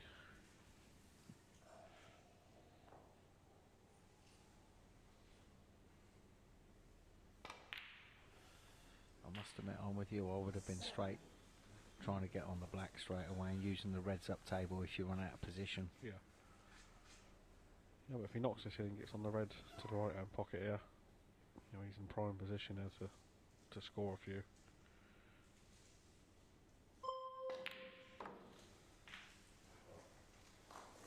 Very solid, Neil. Very, very solid player. Yeah, he played well at the weekend. He's a little. It was a little bit unlucky. He was 1-0 up, 2-1 up. In fact, Ben did a brilliant clearance to go 1-1. It should have been 2-0 all day long. Yeah, well, we know how good Ben Ancorn is. He's a top class player. He's unlucky not to win at the weekend. The seniors, he lost to his brother-in-law. Not sure Ben would like me saying that, but you know, Andrew Norman's going to walk out of the crucible. Yeah, well, what did that jump out of there? Is that no, he's missed it. Yeah, he's hit the near knuckle there. Oh my word! I mean, it's a good chance for Neil. He never had to play it with that much pace though. You know, if he'd have just knocked that in, he's got a red along the bottom cushion there. He could have played on. Tony's trying to cut this red into the corner. This has been good shot. You know, Stephen Hendry would have been saying there's no excuses for missing blacks off the spot. No, none. So that's the shot you practice daylight to dark, is blacks off the spot. I mean, you know, every snooker player, Lee, you know yourself, you miss a black off the spot. We all do it, but you're livid with yourself. Especially as that it just had so many reds round just the pink area, and it was. Yeah, it could have been game over there very quick. Yeah, very quick. Tony there, he didn't get on that red as he played, but still game on. Well, there's 11 points in it, and you've got 4 reds, well, 3 reds in the middle of the table, and the other one is definitely potable. Oh, he's trying to bring this red off the cushion. Oh, that's an absolutely crazy shot if you ask me. Wow, he's always going close. It wasn't on, was it? No, I said he's going to bring that red off the cushion, I thought. So Tony here hasn't got to do a lot to cue ball at all. Screw it back a few inches. He's got the black there. That triangle to come back down for the reds. This is it. This is a massive shot, though. Massive shot. Oh, Tony Knowles. Just rolling back the years.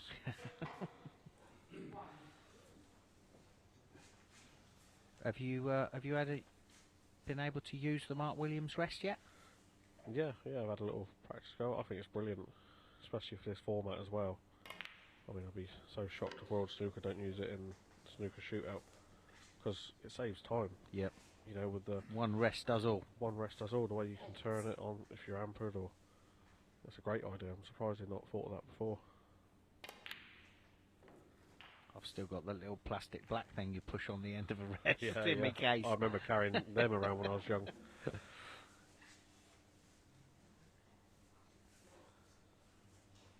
And we used to play where we used to play the rest, you know, on top of the spider as well, Lee.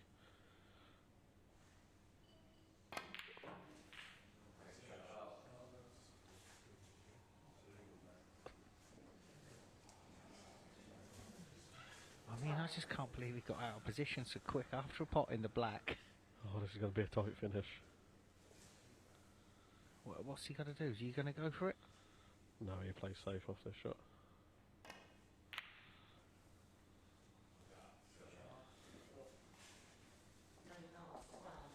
Oh, this has got 1.5 minutes left. There's 1 point in it. Could this be the first deadlock, Billy? I'm wondering. I am wondering. This is a good shot. This has put Tony in all sorts of trouble here. This is chippable. Yeah, I have seen him hit some today, very, very thin. This so, over the left-hand corner. You know, his eyes are, for his age, are still very good.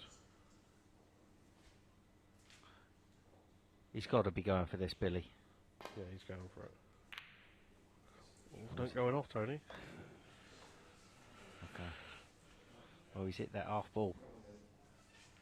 He's got to be having a go at this pot here. Well, I don't understand why he's not running the 20 seconds down. What is he doing? Well, that's Neal. Is that an absolutely crazy shot? Run the clock down for starters and then just play safe. That was Neil Jones. He's 1 point behind. Oh, yeah. You're looking at it a different way. What's that? So what's that? Oh, Knowles is... Oh, he's Knowles is crept one. through. Well, you're reading a different scoreboard than us there. Oh, dear, I was getting a bit excited, Billy. Well, there we have it, folks. Tony Knowles. So, Will be the in- great TK. He'll be through to tomorrow night's grand final and in tonight's semi-final. There we have it, folks. Thank you.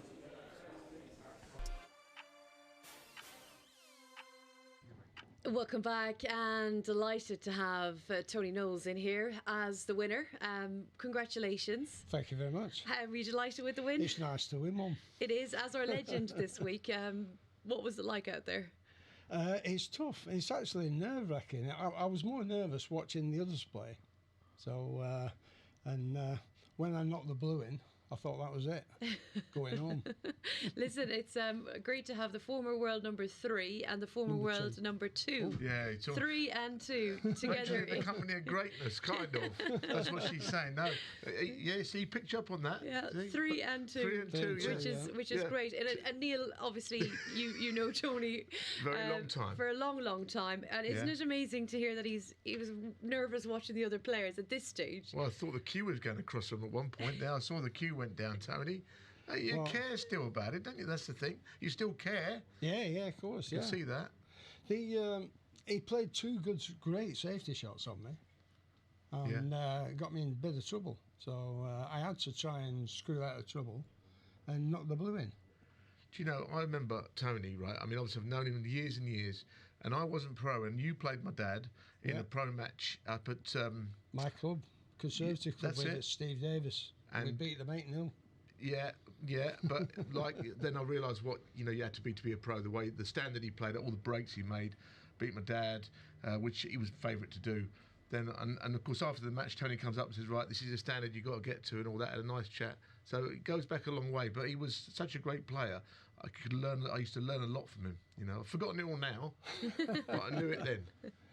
Legend. It was his dad and Steve Davis were travelling all over for the That's right, Lucania clubs. That's right. Challenging all top players, and That's right. and they come to the Conservative Club, and I was playing with Stan Haslam. Yeah, I at the remember time. Stan. Yeah. You still have it. Going a long time back. You still got He's it. still got the 40 magic. odd Yeah, years you ago. still have it. You still have it. Yeah. And just in terms of practice, I mean, how much do you play now? Not a lot, but I've actually played all afternoon to try and get myself up to some sort of standard. But apart from that, not that often. No, I picked my cue up about obviously playing for this, because obviously an invite here and back on television, it's nice to sort of play and see how you can go on against these top amateurs. Are you still up in Bowness? I am, yeah. Still got the and book I bar? still play. The one main tournament I like entering is that Q school now, because you're Yeah. playing on the match play tables that the professionals Yeah. play on, and you're playing under the same standards. So it's good fun. It's very good. You've enjoyed your time in Reading? Yeah. Good I day? always do. Yeah. Cool. It's, thanks to Jason for inviting me again to play. All right, well, I'm glad you're enjoying yourself, Thank because you. you'll be back tomorrow. Thank I you. could be back later as well, Yeah. of course. We'll be seeing you. Legend. Playing Florian Nuessle up next for you.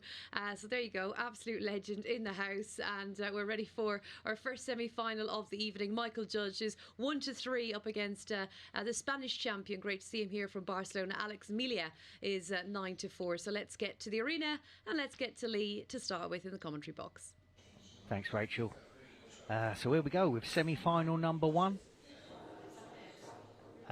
Week 1, day 2, Billy. This is Michael and Alex. This could be a good game. Yeah, like I say, now that they've both qualified for the grand final tomorrow night, I'm sure that the shackles would have come off, and Yeah, pressure's off, mate. yeah, so you can start going for a few and be attack mode. But let's not forget there's £500 up for grabs tonight for the winner. Yeah, and I think the standards been not as high as yesterday, and I think that's the case of everyone's bang under it tonight because they want to be in it tomorrow, Billy. Yeah, definitely. Like I say, tonight's a tough night, Tuesday night. A lot more pressure on it. You got one opportunity to make it through to tomorrow night's final, or if not, you're going home. So, oh, He's missed it on the way down, had a little bit of Cecchino on it and clipped it on the way back. God. Do you mean Cecchino or Ronaldinho? It's the same thing, isn't it? Wow, look at that, Lee. Coco from the boss. It took its time getting here tonight, Billy. But, yeah, they nice should shot. be a lot freer now. Yeah, definitely. You know, of course they'd love to go on and win tonight, because even if you lose in the final tonight, you get £250. The winner gets £500. So that's going to, you know, cover a lot of expenses, especially for Alex flying over from Spain. And but he's left this red on for Michael here. Yeah, he's pushed it over.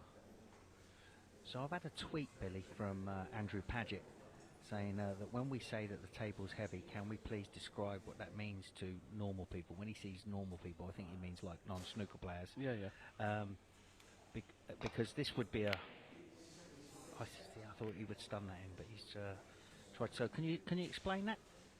Yeah, of course. Obviously, when we say it means heavy, it could be the temperature in the room is obviously gone a bit colder or a little bit damp, got into the cloth, and what that means is it's tougher to manoeuvre the cue ball around the sort of table. It plays a lot heavier, and it's not as easy to, especially on little screw back shots where you're in around the sort of black ear and pink area, and it just, that's what I mean by heavier really. It just plays a little bit damper and a little bit slower. Yeah, when you play with side, the spin reacts quicker, doesn't it? Yeah. So you get more of a swerve. Yeah, yeah.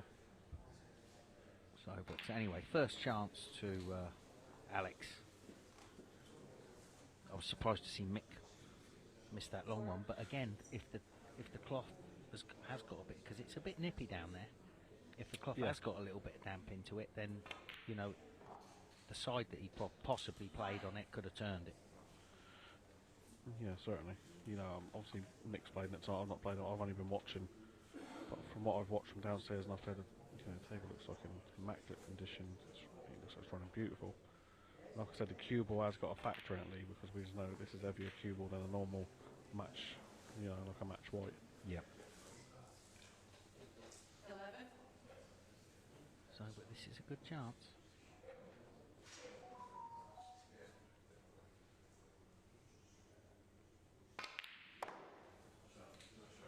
He's cued that lovely. Yeah, that's how he's striking balls early against me, and I was impressed, you know. When he settled down, he was impressive. I'm a bit surprised he didn't come through for the black, though. Yeah, well, I think them sort of shots, they are, that's the fact, if they did miss it, or they're not going to leave too much. You know, it's a very delicate little cannon there. I'm not sure he's on that red. 17. See, if he'd have run through for the black, you've got the two reds above it, Billy. Yeah. There's a few points to be had there.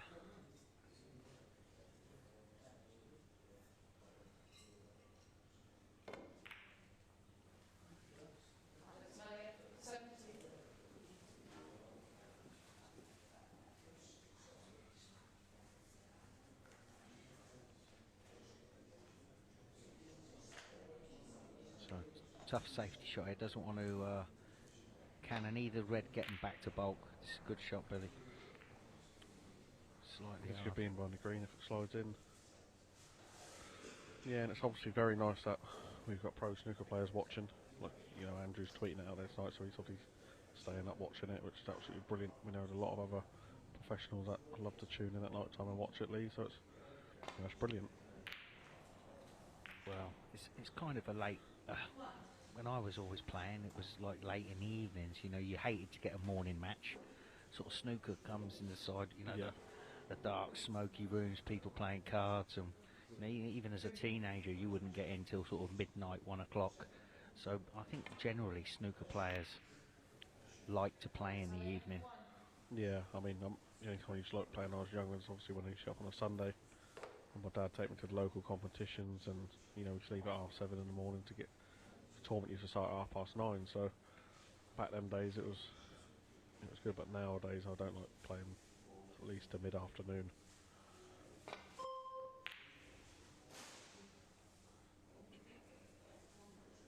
We used to have a tournament in London. I think it might have been Tottenham. I can't remember. It was called the Graveyard Classic. We used to go there. It didn't start till midnight. Wow. honest, it was brilliant. And if you showed up and you hadn't played there before, they used to put you off a, scratch or +7 or something. I remember having to give in a bloke 21 star, and he was a better player than me.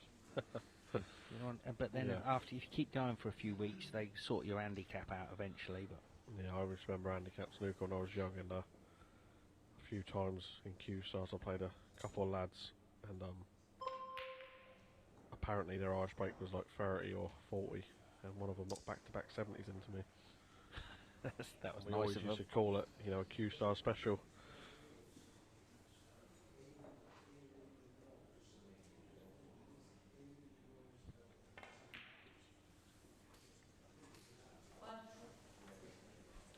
Yeah, sorry again, folks. We just have a little network server error again in the area, so obviously the scoreboard's gone down.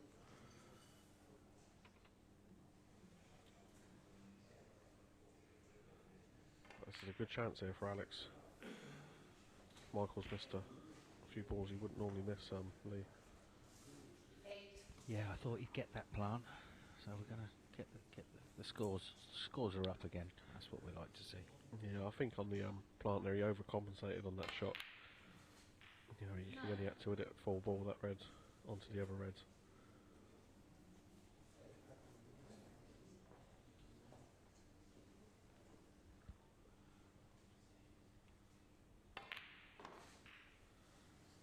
But Alex is obviously showing early that he's a very capable player. 15. Well, he's going to be tested now with this rest shot.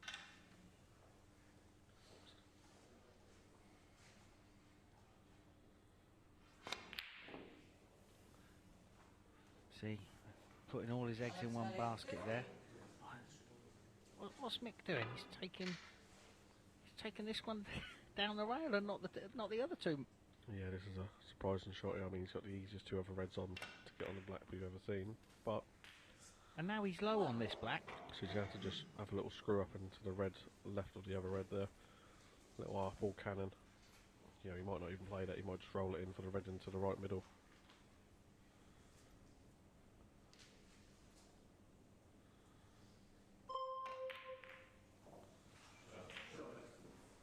Right.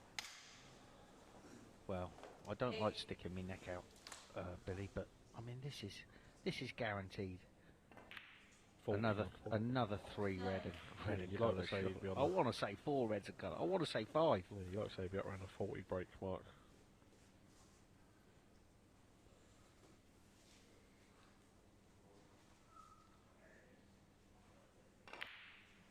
He didn't want us to say it, Lee, but he did say the class of 92 was his year.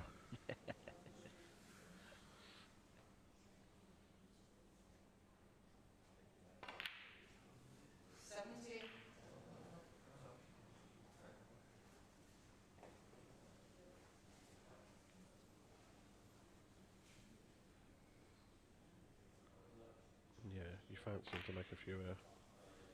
Yeah, you just don't want that cue ball running around the table. They're nice little screw stones. You just run this on and off the cushion.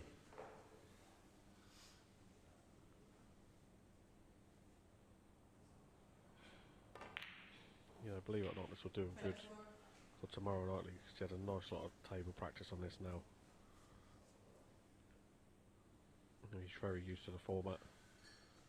He wanted to be a bit straighter on this, I think, but he's just done across for the red into the opposite middle. Same kind of shot, just up for the blue. Yeah, he told us earlier he's not had picked a cue up in 4.5 months over the, when the World Championship was finished. Yeah. So he's just starting back again. He just wants to stun just past the green. Or do you think he's going to roll it in? Yeah, I think just done past the green. They obviously play the red with the rest. We've just got into this a little bit. Ah, that's perfect. Yeah, he's fine. 36. So he's now taken the lead.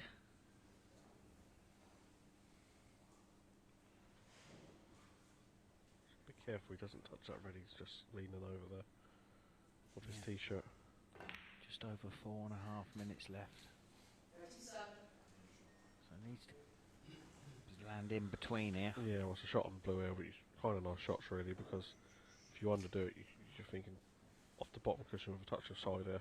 If you under it, you got the red to the middle or top corner, or if you overdo it, you got the red to both corner pockets there. And it's got a big margin for error really. Yeah, it just needs to miss the pink. Yeah, he's not quite going to that enough early, is he? 42. No, still a little bit left in this match. Well, my 40 prediction was correct. Yeah. You are the kiddie.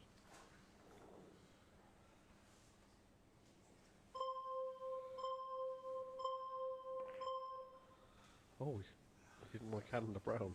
God, the red didn't reach. He hadn't made his mind up, and the ticker was going off. So, but we saw what Alex did in the last. He didn't look like winning, and all of a sudden he's knocked in an unbelievable red to nick it. Yeah, you know, that's a nice safe shot, because either way, Michael's got to bring a red off the cushion.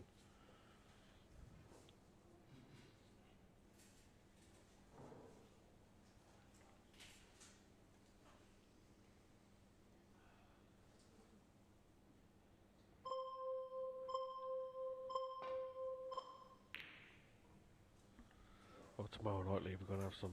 Jesus, we'll have some names in the hat tonight for the final draw tomorrow night. Yeah, I can't wait. You know, we've got Michael, obviously, Alex, and we've got Florian, Tony Knowles, Barry Pinches, Josh Tommins, Robin O, Marcus Deo, and let's not forget the star of the show, Marcus.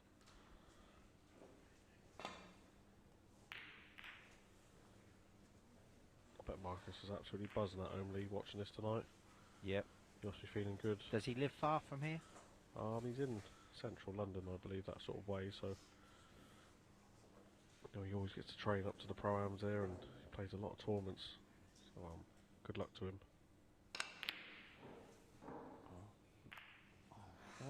What is Michael doing there? Oh, I mean, wow. Just play safe off of it.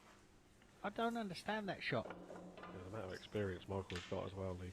You just want to clip that. You don't want it running around the table like that. I mean, that is the worst outcome that could have happened, but I mean, that's an absolute shocker. Be careful there. He was very close to the black, but he's okay. And he's got a nice angle on the yellow here to get back down for the reds. But for me, I'll be playing the yellow, Lee. Yeah, he's thinking the points, isn't he? So yellow gets you down to these reds. Now he's faced with a tough pot now. Yeah, that's. You know, he's only got a minute and a half left. Yeah, I mean, if you're going to play that, why not just screw it in with a bit of right-hand side and leave the cue ball dead straight on this long red, pot the red and pot the pink. You know, I felt like he could have played the yellow there, top yeah, cushion, he could have. Top cushion, side cushion, and back down for this red. Oh my word almighty. What do we know? Mick has got to be absolutely sick. Where's that score? So he needs... If he pots the yellow and then pots the red, we could have a tie. I mean, wouldn't you put all your eggs in one basket and play the brown here? Yeah, but obviously he's not. Wow. Because he's not on this. Right. Keep running right. What do you do? Do you try and cut it in, double it? Well, what's he got left? We're something under a minute. He's playing the cross double into the middle.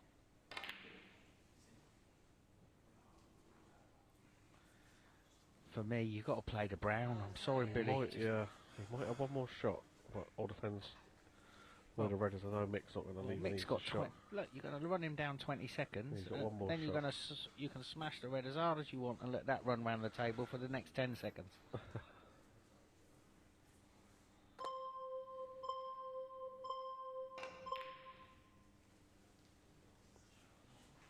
Right. Played a nice shot there. Well, how do you happen to it, Alex? Very fortunate. Very fortunate. Oh, well, there we go, folks. Michael Judge is now in the final of tonight. We'll be back for the next semi-final next.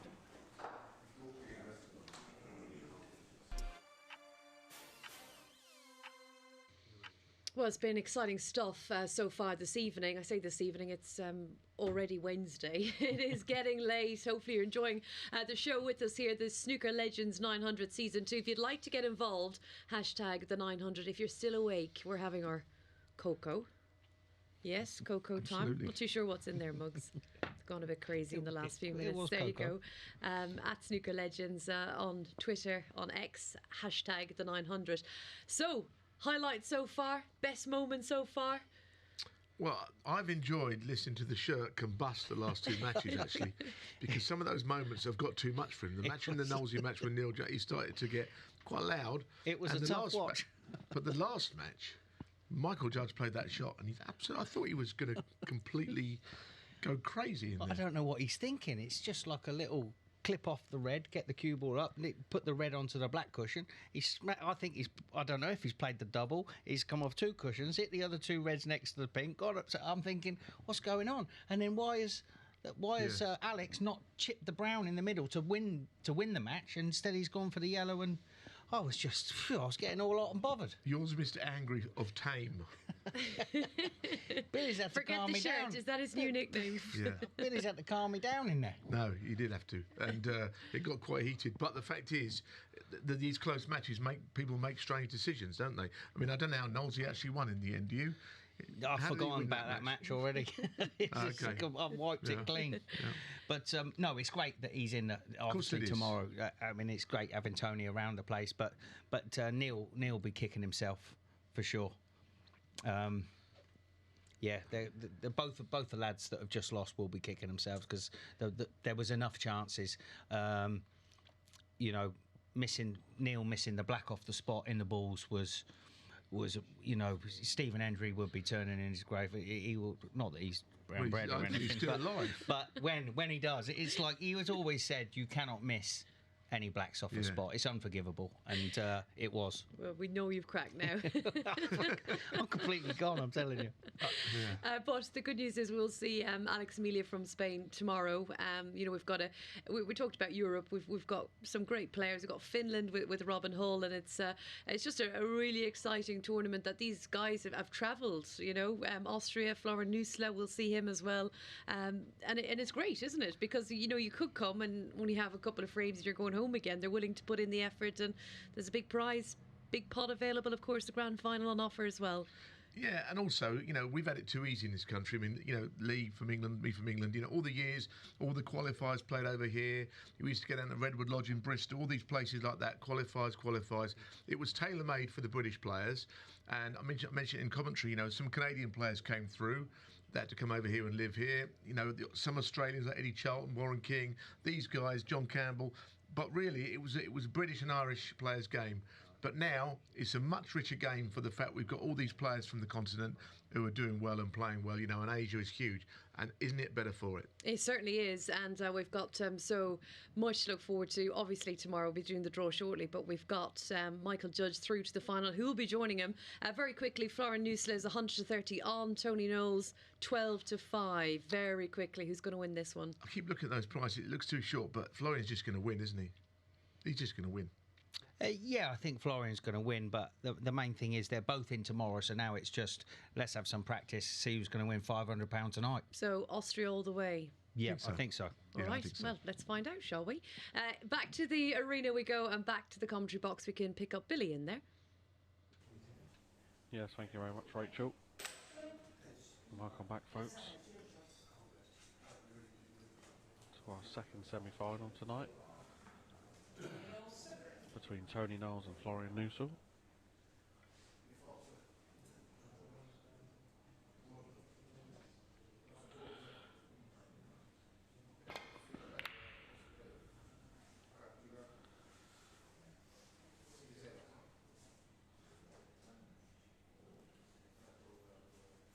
And Tony's left a red on there for Florian. This is a thin red, but if he does pot it, he could be going into the pack here. Oh, well, he's played it into the corner bag, and what a shot that was, Neal. Beautiful long pot. He floated it in. Again, scores up top left. Sorry about this. We had an issue early, but we're giving you the scores in the arena. It's a nice split. He didn't go into with too much pace, more accuracy, and honestly, for that red to finish on that cushion, a bit unlucky. Yeah, very unlucky there from Florian. He deserved to be on that red the way he's played it. That's exactly what he's played.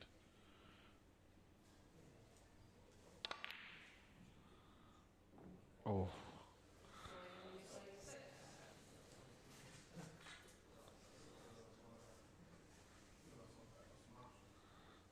Tony can pot this a bit of run inside, so black back in the same pocket he'll be playing.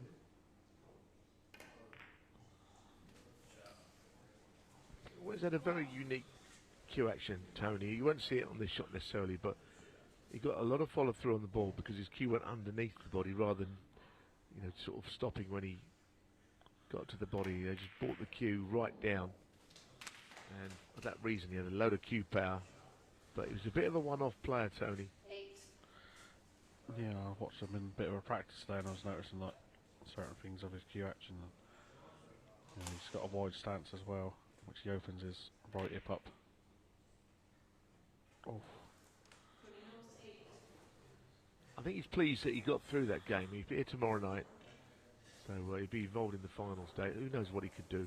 But a 2 or 3 days practice might improve him a little bit, but he's not scoring like he could, of course, right now. Yeah, but like you say, he's put himself in the final now. That's the main objective, and like I say, 2 or 3 days practice. He's very experienced. He's got a ton of experience, a lot more than anyone else in the field. So, you know, he knows himself. He's got 3 good frames in him. That's what he needs tomorrow night.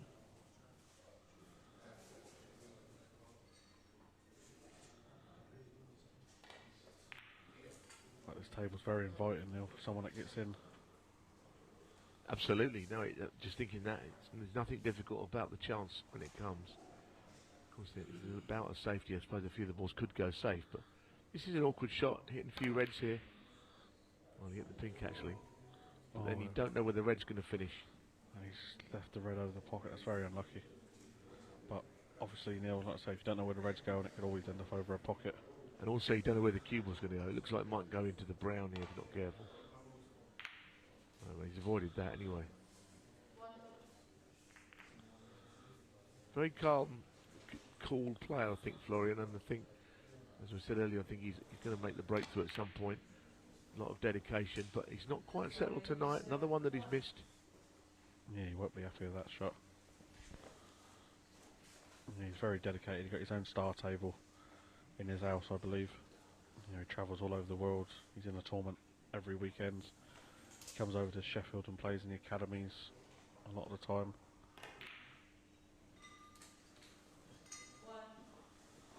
Oh, that just wriggled its way in there.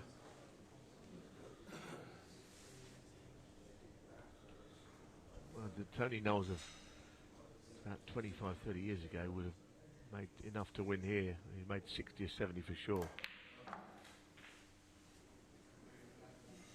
Didn't play it all that well, that shot. Got to get the rest out now. Yeah, he played that as more of a stun shot, right? He could have just played on and off the cushion and been a lot closer to the red.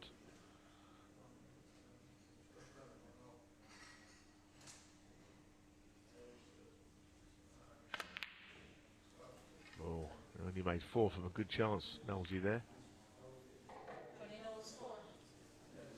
He looked like he was awkward, stretching over like that with the rest. Anyway, gone now. Yeah, like I say, he will be loving that. He's in tomorrow's final. He'll be in again tomorrow, no doubt, for his practice. And you know, I said to Lee earlier on, he's a lovely bloke to be around when he's in the club.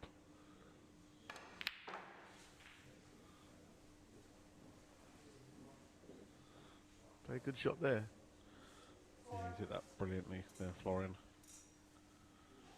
You know, as he pots this ready, the black's free then.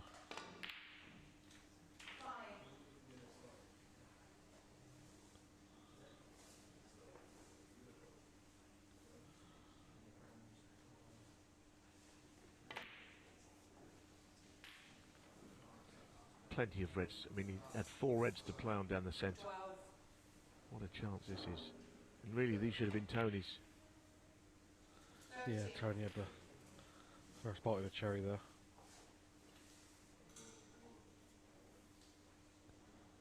Yeah, but this frame could get away from Tony very quickly now. Well, yeah, the high value colours are there. He seemed a short price, 130 on, but you know, the more you think about it, over 15 minutes, he's probably got too much scoring power these days, you know. Yeah, certainly. Yeah, especially the way the balls have gone open play.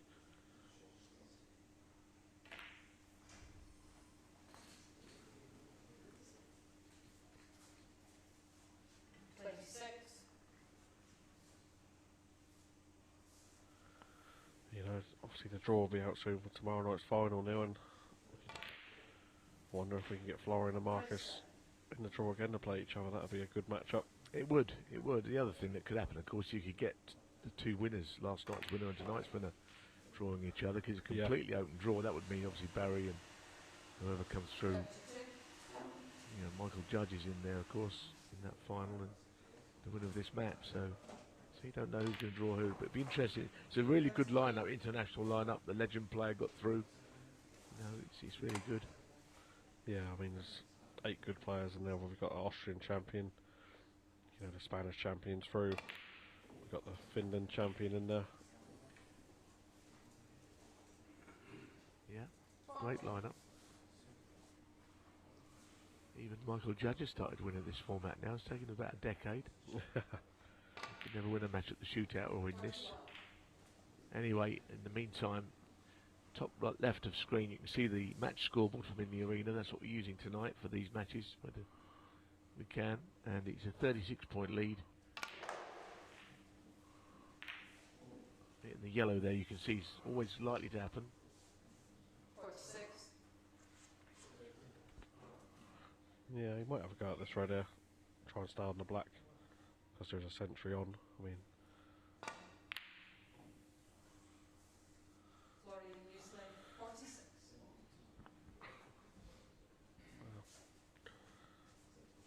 it's going to be still 7 minutes left. There's a lot of time left in the frame, but the balls are not in a great situation at the moment. But there's always a chance. Yeah, I mean, as you say, there's absolutely an age of time left. It's been quite a fast developing frame, this. Yeah, this could be a completed frame, the way it's going. Not all of them are. 8. Yeah, he would have liked to lift up a better angle than this on this red. As we can see, he tried playing up a bit aside and them shots become a lot tougher.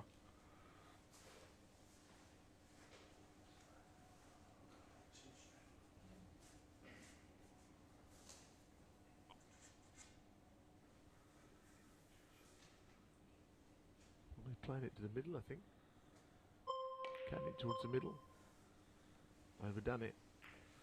Yeah, I don't know if that was the right shot. He had an easy shot there, he just flicked off the red and gave Tony in quite a bit of trouble, because there's still 33. Yeah, I think move the red by the pink or the pink itself here, I wonder. That would maybe open the door a little bit. Back up. That's what he's played. Didn't quite happen though, did it? I mean, no, a little bit more pace maybe. Yeah. A brave shot here would be actually to try and get the pink out, and maybe that other red, and just play a safety shot. I'm not saying it's. I don't think playing the yellow helps him really. He could have got the pink out, the red above it, and played a brilliant safety shot, and then dished. Yeah, he could have maybe screwed that pink onto the red there and got them both into play. 30 points in it, so he's in there, but he's still got that problem, which he wouldn't have had if he'd played the safety shot on those pink and red. Anyway, he's going to have a nice angle on this black, Neil, to do something. I mean, even if he moved the pink instead of the red and moved it out, he might leave the double on here. I'll be tempted by leaving the double on. And of course, the double, if he gets it, might be able to screw the pink in play. Yeah, that's what he's played. Not sure the keyboard's gone quite far enough for the shot. You can definitely get the double, leave himself on the blue maybe. Because the green's off the spot, so he could play off the 2 cushions. Where's the red? Where's the red? Phenomenal. Wow. It's frightening, isn't it? 21 in it now. This is natural to come up for the yellow, but it's a difficult cueing shot. Great shot. Oh, the old hair flick. Well, like I say, it was a poor shot from Florian, really, because there's still a lot of time left. There's so much time, isn't there? He's kind of almost asked himself for trouble here, asking for it, Florian, the way that his frame's panned out. And Knowles now is rolling back the years here. Yeah, what a shot he's played there. 14 in it.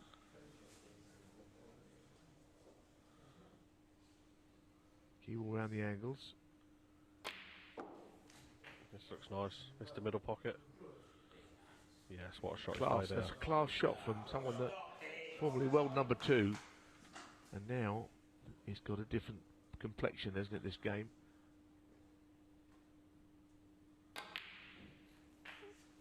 And this is a nice angle.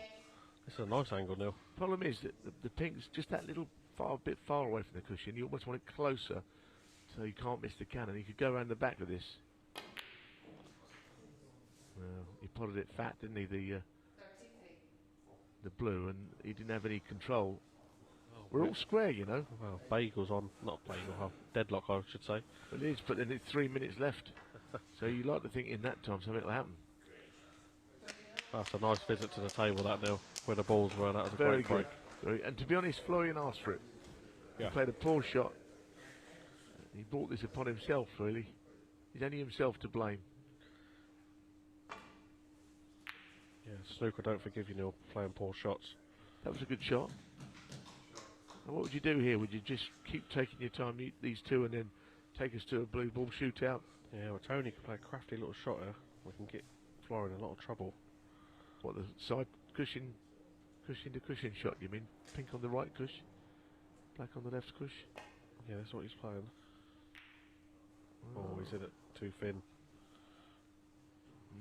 Not great. Chance for Florian there. Both players need them both, though, so black needed as well. I felt like he maybe could have even played the pink up and down the table, then try and get the white in behind the black. Still the black needed, though. He's got some spin on that shot. Great frame. Yeah, very good, very entertaining frame. Great finish as well. Tony Knowles played well to get back into that, but Florian Nuessle very cool on the pink and black. Great game of snooker, but it's the Austrian who isn't in tonight's final to play Michael Judge. Welcome back to the 900 Season 2, Week 2, and it's Night 2. Week 1, Night 2 seems past midnight. I'm gone now. This has been a fantastic evening of snooker. We've got the final. It's going to be Ireland versus Austria. Did we predict that at the top of the show?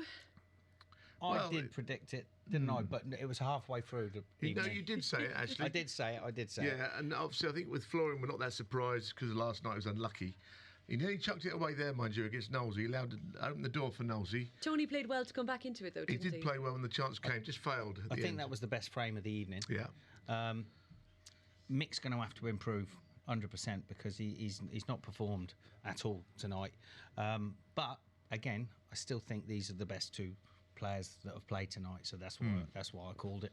Before we do, argue with that. Okay, before we do the draw, Florian Nuessle 8-13. It got odds for the final. Michael Judge 6-5. So Michael needs to pick up his game at 6-5. Has he got a chance? Oh, he's definitely got a chance. I think now that he's got that win, he won a match since now, so now he's just hasn't got to talk about all those years in the shootout now where he didn't win one. So he's off and running. Yeah, it's and they've both got a couple of quid as well. Yeah.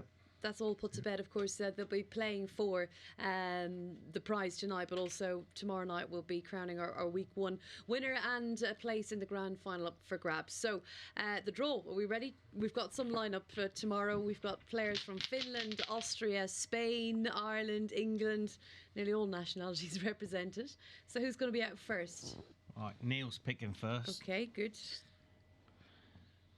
It's number 2, Rachel. Number 2, we mentioned from Europe, Robin Hull, a former shootout champion from Finland. Your old practice partner. Yeah. We'll be playing number 6. Number 6, and that is Aleix Melia. Great to have Alex over. A Spanish champion from Barcelona. Finland and Spain rivalries continue then. And next up. 4. Number 4 is Josh Thomond, a top English amateur. And Josh will play Number 5. Number 5, Michael Judge, who of course is in tonight's final. Because we're all looking for that for Marcus Day, aren't we? That's what we want to find. Number 8, Rachel. Is our legend this week, Tony Knowles, who's played so well in that last frame. Great to see him back tomorrow. Play number 7. And number 7 is Florian Nuessle. You're joking, they've Yes, just played. they have. Sorry, Tone. I'm glad your memory's good. They have indeed just played. Just to say that there will be filtering down. We'll sort it all out for you in a lovely graphic shortly. Tomorrow's draw. Right, final match. Last night's hero. Yes, Marcus Deo. Marcus Deo. Against last night's hero. Barry Pinches. Yes. El Clasico. Barry, by the way, had the highest break of the tournament so far, century last night, winning last night's final. So that's going to be a pretty epic encounter. We know how much Barry loves to see young players coming through. So I think he'll obviously want to win, but I think he'll enjoy that one himself, won't he? So there you go. Robin Hull, Aleix Melia, Finland versus Spain. Josh Thomond up against Michael Judge. Tony Knowles plays Florian Nuessle again. And Marcus Deo and Barry Pinches then the 4th match on tomorrow evening. Well, all I know is that a lot of people thought Robin Hull last night. Obviously, Lee, myself, I think you had Mark Williams, Alfie Burden, and lots of people backed him. They're laughing all the way to the bank, I think. No offence to the others. That is a good top half of the draw for Robin, isn't it? Definitely, yep. You've called What a draw. It. Yeah. Still yeah, win them, but yeah, of course.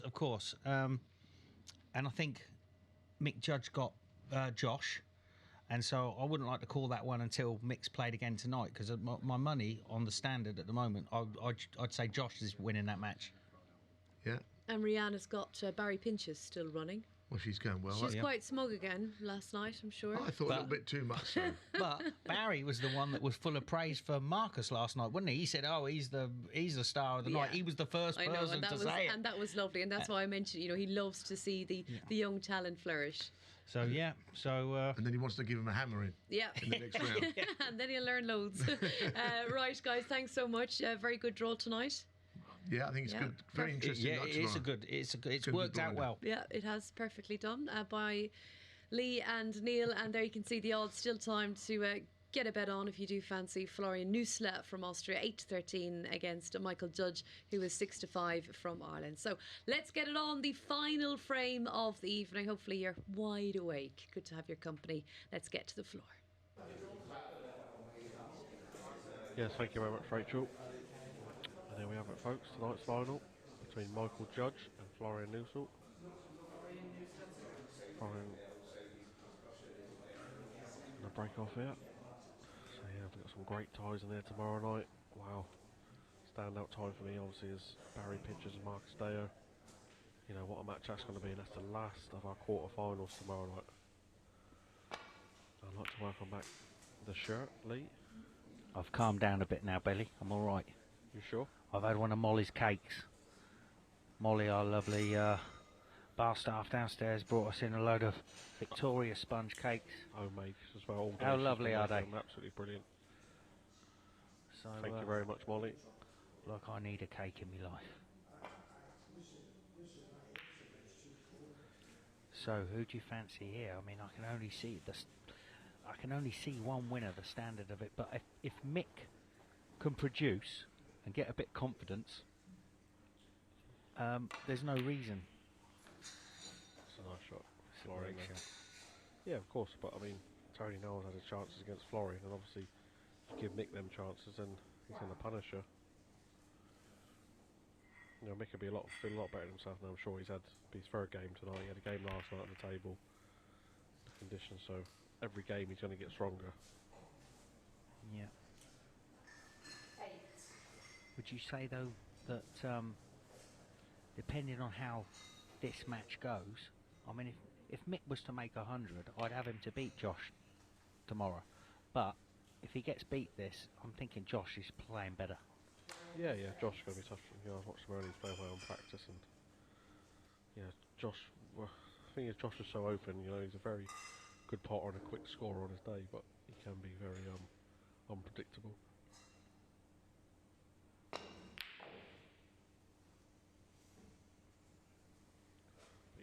say Mick's had 4.5 months out. He did say to us he don't feel very sharp at all out there. Oh, well, he's got away with that one, so he can count himself lucky at the moment. So yeah, let's not forget this. Obviously, the loser tonight's guaranteed £250. The winner of this match will get £500.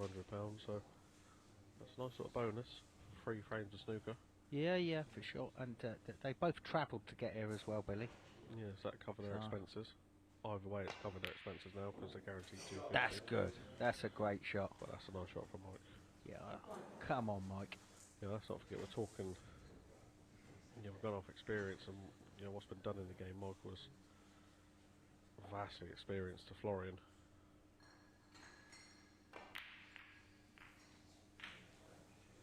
Yeah, snooker sometimes is all about experience, especially in this format. Yeah.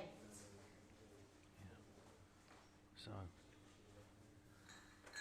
one good shot here. He's playing a top spin shot. He can open a few reds up here. This is nicely played, nicely played. That's one of the best shots he's cued so far tonight. He timed that perfect, that shot. Yeah, so he's going to be playing for the red on the black cushion. In the top right corner of your picture there, folks, that's Michael's sponsor, Ian. Follows him everywhere. Oh, he's a great bloke. Ian Sporton, what a great bloke. Yeah. Look, we couldn't wish to meet a nicer guy. Loves a beer, great crack. Everyone loves him on the tour. Yeah. And he does a lot for obviously Michael, and they're good friends. Oh, and he sponsored the seniors. Yeah, great. He looks, he looks after Dean Sycamore. Great guy. Yeah, we obviously had Dean playing that last year, didn't we? It's a nice shot, Mike. He's on one to the middle. Yeah. See, all of a sudden, he's doing a Barry Pinches. Well, the last thing Josh told me, I know Josh is down to watch, the last thing he will want to see is Michael go with a one visitor. Because he's got to play him tomorrow night. When you draw someone, anything, you want to see him miss a little easy ball, something just to perk you up. Even when I was on the sort of tour league, I was in the practice room and my opponent was in there. Even if I see him miss a tough black off the spot or a tough red or do something, it just gives you that little bit of confidence.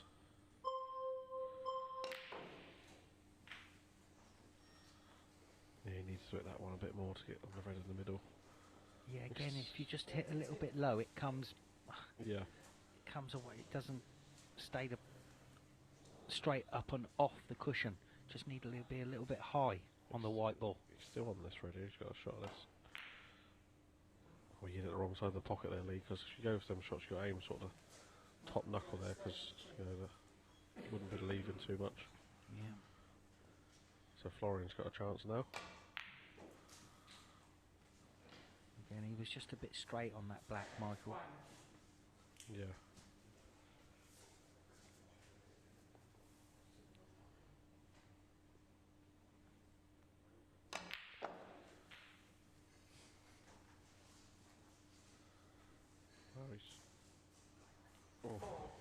Just need to run a little bit more there. He's been on 3 reds. Is he on that one on the bottom of the 2 together? Yeah, he's playing it with the rest. Yeah, I think he's. It's a nice pot. Perfect on the blue here. Oh, he's not. I thought even. I thought he could just roll the blue in there and he'd have had a red there left of the pink. Now this is a much more difficult shot. Wow, he's just knocked it in like it's the O. He's very confident. 11. Yeah, he's a confident player, Florian. He believes in himself. 12. Yeah, look how easy he's finding the positional shots.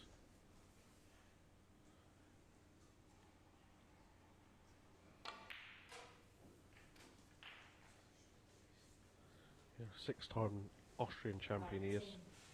And he also won the big Vienna Open this year, which I played in myself, Lee. Some good standard over there. I know he beat Robert Milkins and Tom Ford in that event. So you've been there and played into yourself. That's a tough event to win. Yeah.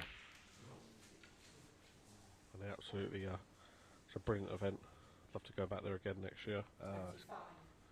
you looked after so well over there. Yeah. The tables are, like I say, brilliant. They do their best they can for you. Just trying to think of the bloke that runs the tournament. Christian. Yeah. Christian, don't say his surname, whatever you do. He's get cancelled. He's a brilliant bloke, Christian is. You two have got a lot of similarities. Yeah. When I was over there, when I was over there, I see him with his back towards me, and I started saying Lee.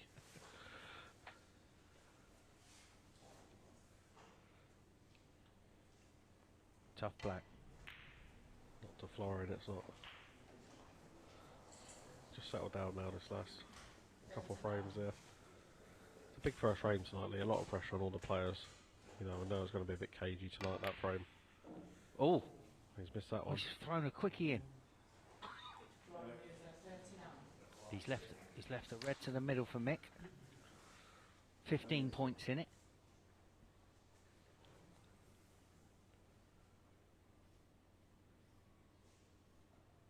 So you've got 2 reds below the pink. They both go into the left-hand black pocket. Oh, he's missed the red. Wow. Florian, a bit of sigh of relief there. I didn't see that one coming, Billy. No, Mick looked like he started. So that's two reds into the middle that Mick's missed. Thin. Wow, he's picked that nice red out there, Florian. Yeah. That was probably the natural angle there for the pot on that red he had. I'm surprised he went for it with a 15-point. Yeah, I don't think you could see the other red up in where it was. I think the green was covering that. So I thought yourself, wow, he's missed another one to the middle. Thought he's had a result here. It's all happening, Lee. God.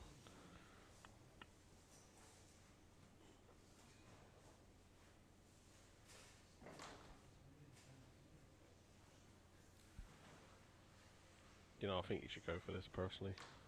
I think he is going to go for it.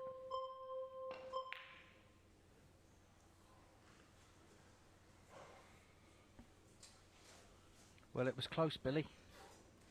Yeah, I think it was the right shot going for that one there. But if Florian does win tonight, that's my 2 picks have won both nights, Lee. I don't want to say anything about it. You're a legend, so. I did text you a couple of weeks ago about who I think's. You did.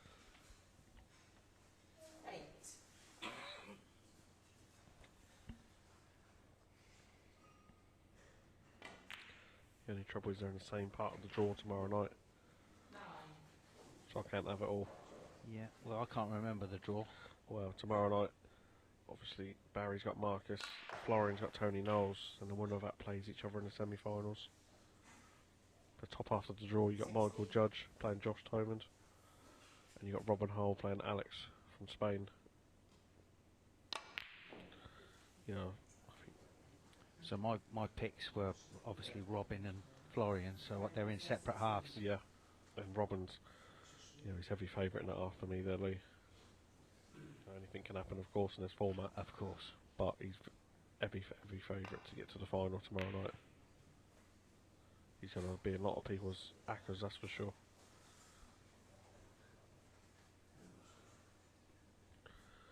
Yeah, well, Mick's had his chances in this game here, Lee. So he missed a couple to the middle. Yeah, well, that's what's cost him. But Florian's going to win tonight. Like I say, he did play well last night. Was unlucky that Marcus done an unbelievable dish to beat him. And he's come back tonight. He's not played his best by all means, but he's got the job done.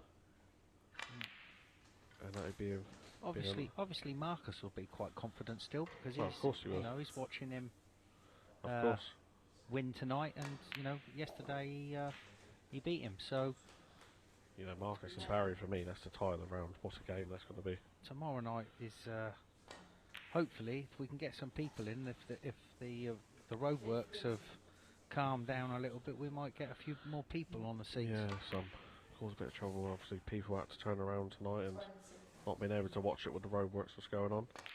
But there we have it, folks. Florian Nuessle, week 1 night 2 champion. So he'll be back tomorrow night for the final. We'll see you then. Thank you very much.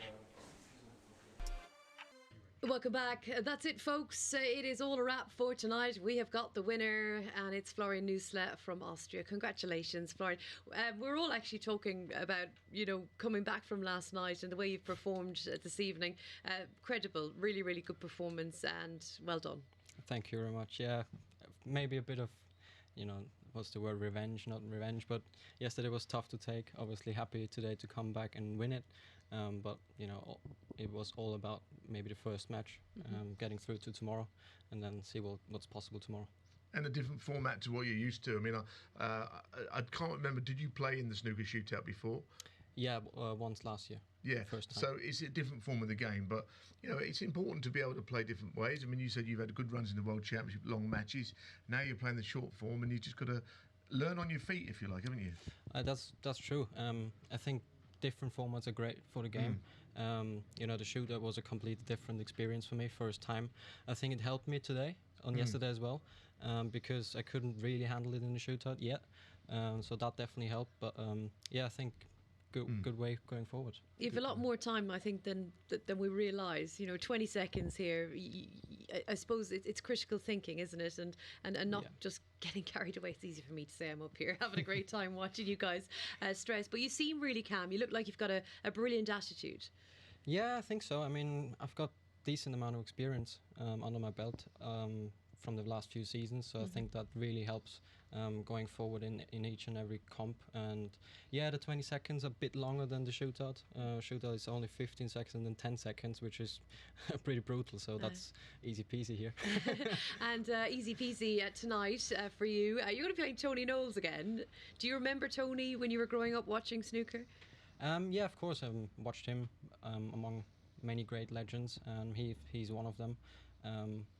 Growing up watching him is great, and now playing him twice in consecutive days is great. Yeah, I mean, you said the amount of times you won the Austrian Championship, but you must have been young the very first time you won that. How old were you? Yeah, the first time I was 15. Wow. And since then I won it 6 times in a row, including this year. Hopefully keep that run up. Obviously, if I would turn pro, then that would come to an end because I would not be allowed to play anymore in that. But that's a nice compromise to make, I think. Is the standard improving in Austria? If you end up on the professional tour, do you think other players might start playing more? Possibly.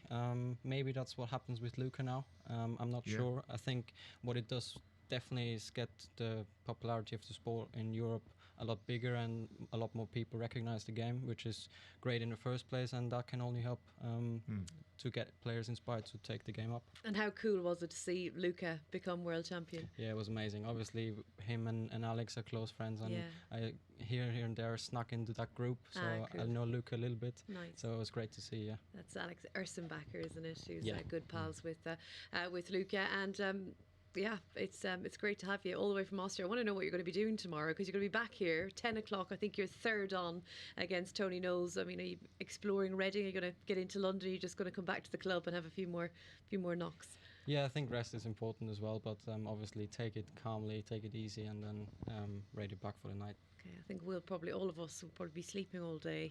We're owls at the minute, aren't we, with the 900? So congratulations to Florian Nuessle, who will be back tomorrow night up against our legend this week, Tony Knowles, tomorrow evening. So let's just bring you up to speed. We've done the draw just a few minutes ago, and here's what we've got to look forward to tomorrow night here at the 900. It's Robin Hull and Aleix Melia. Finland versus Spain. It's been a brilliant night for Europe. Josh Thomond plays Michael Judge, Tony Knowles and Florian Nuessle, and Marcus Deo, the man of the moment from last night, up against the champion from last night and the person with the highest break, that is Barry Pinches.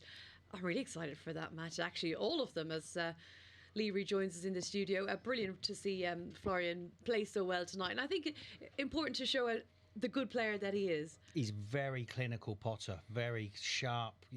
Out of everybody here tonight, his balls were hitting the middle of the pocket. It was nice. It was nice to see. Mick let him off the hook a little bit there. He's missed 2 reds in the middle pocket there, but he started to look a little bit better towards the end. Yeah, he did. He got in first, didn't he? But in his semi-final, I mean, Florian actually nearly let Knowles off the hook, didn't he? You know, I mean, he got back into that game, Tony. Florian made one or two small mistakes, but he'll learn from that because I think he's a really good player. He certainly is. And I think it gives Tony a bit of confidence for tomorrow as well. Tony be back for another crack. He'll be back, won't he? I mean, he's had a mixed day, hasn't he? But he's here. Oh, it's all happened. He's had a mixed day. I'll put Stephen Hendry in a grave. Well, I mean, I think we need to probably clear this up. You said he would be turning in his grave. Obviously, despite Stephen Hendry's still dead. alive. It's getting very late, lads. Yeah. I know. I think we need to say goodbye to everyone. Having too much chocolate. Before you get yourself in trouble. And thank you so much, everyone, for staying up late with us on this Tuesday evening. Hopefully, you won't be too tired tomorrow. You'll do it all again with us here for season 2 of the 900. Good night from these two. Good night from me. We'll see you tomorrow. Bye-bye.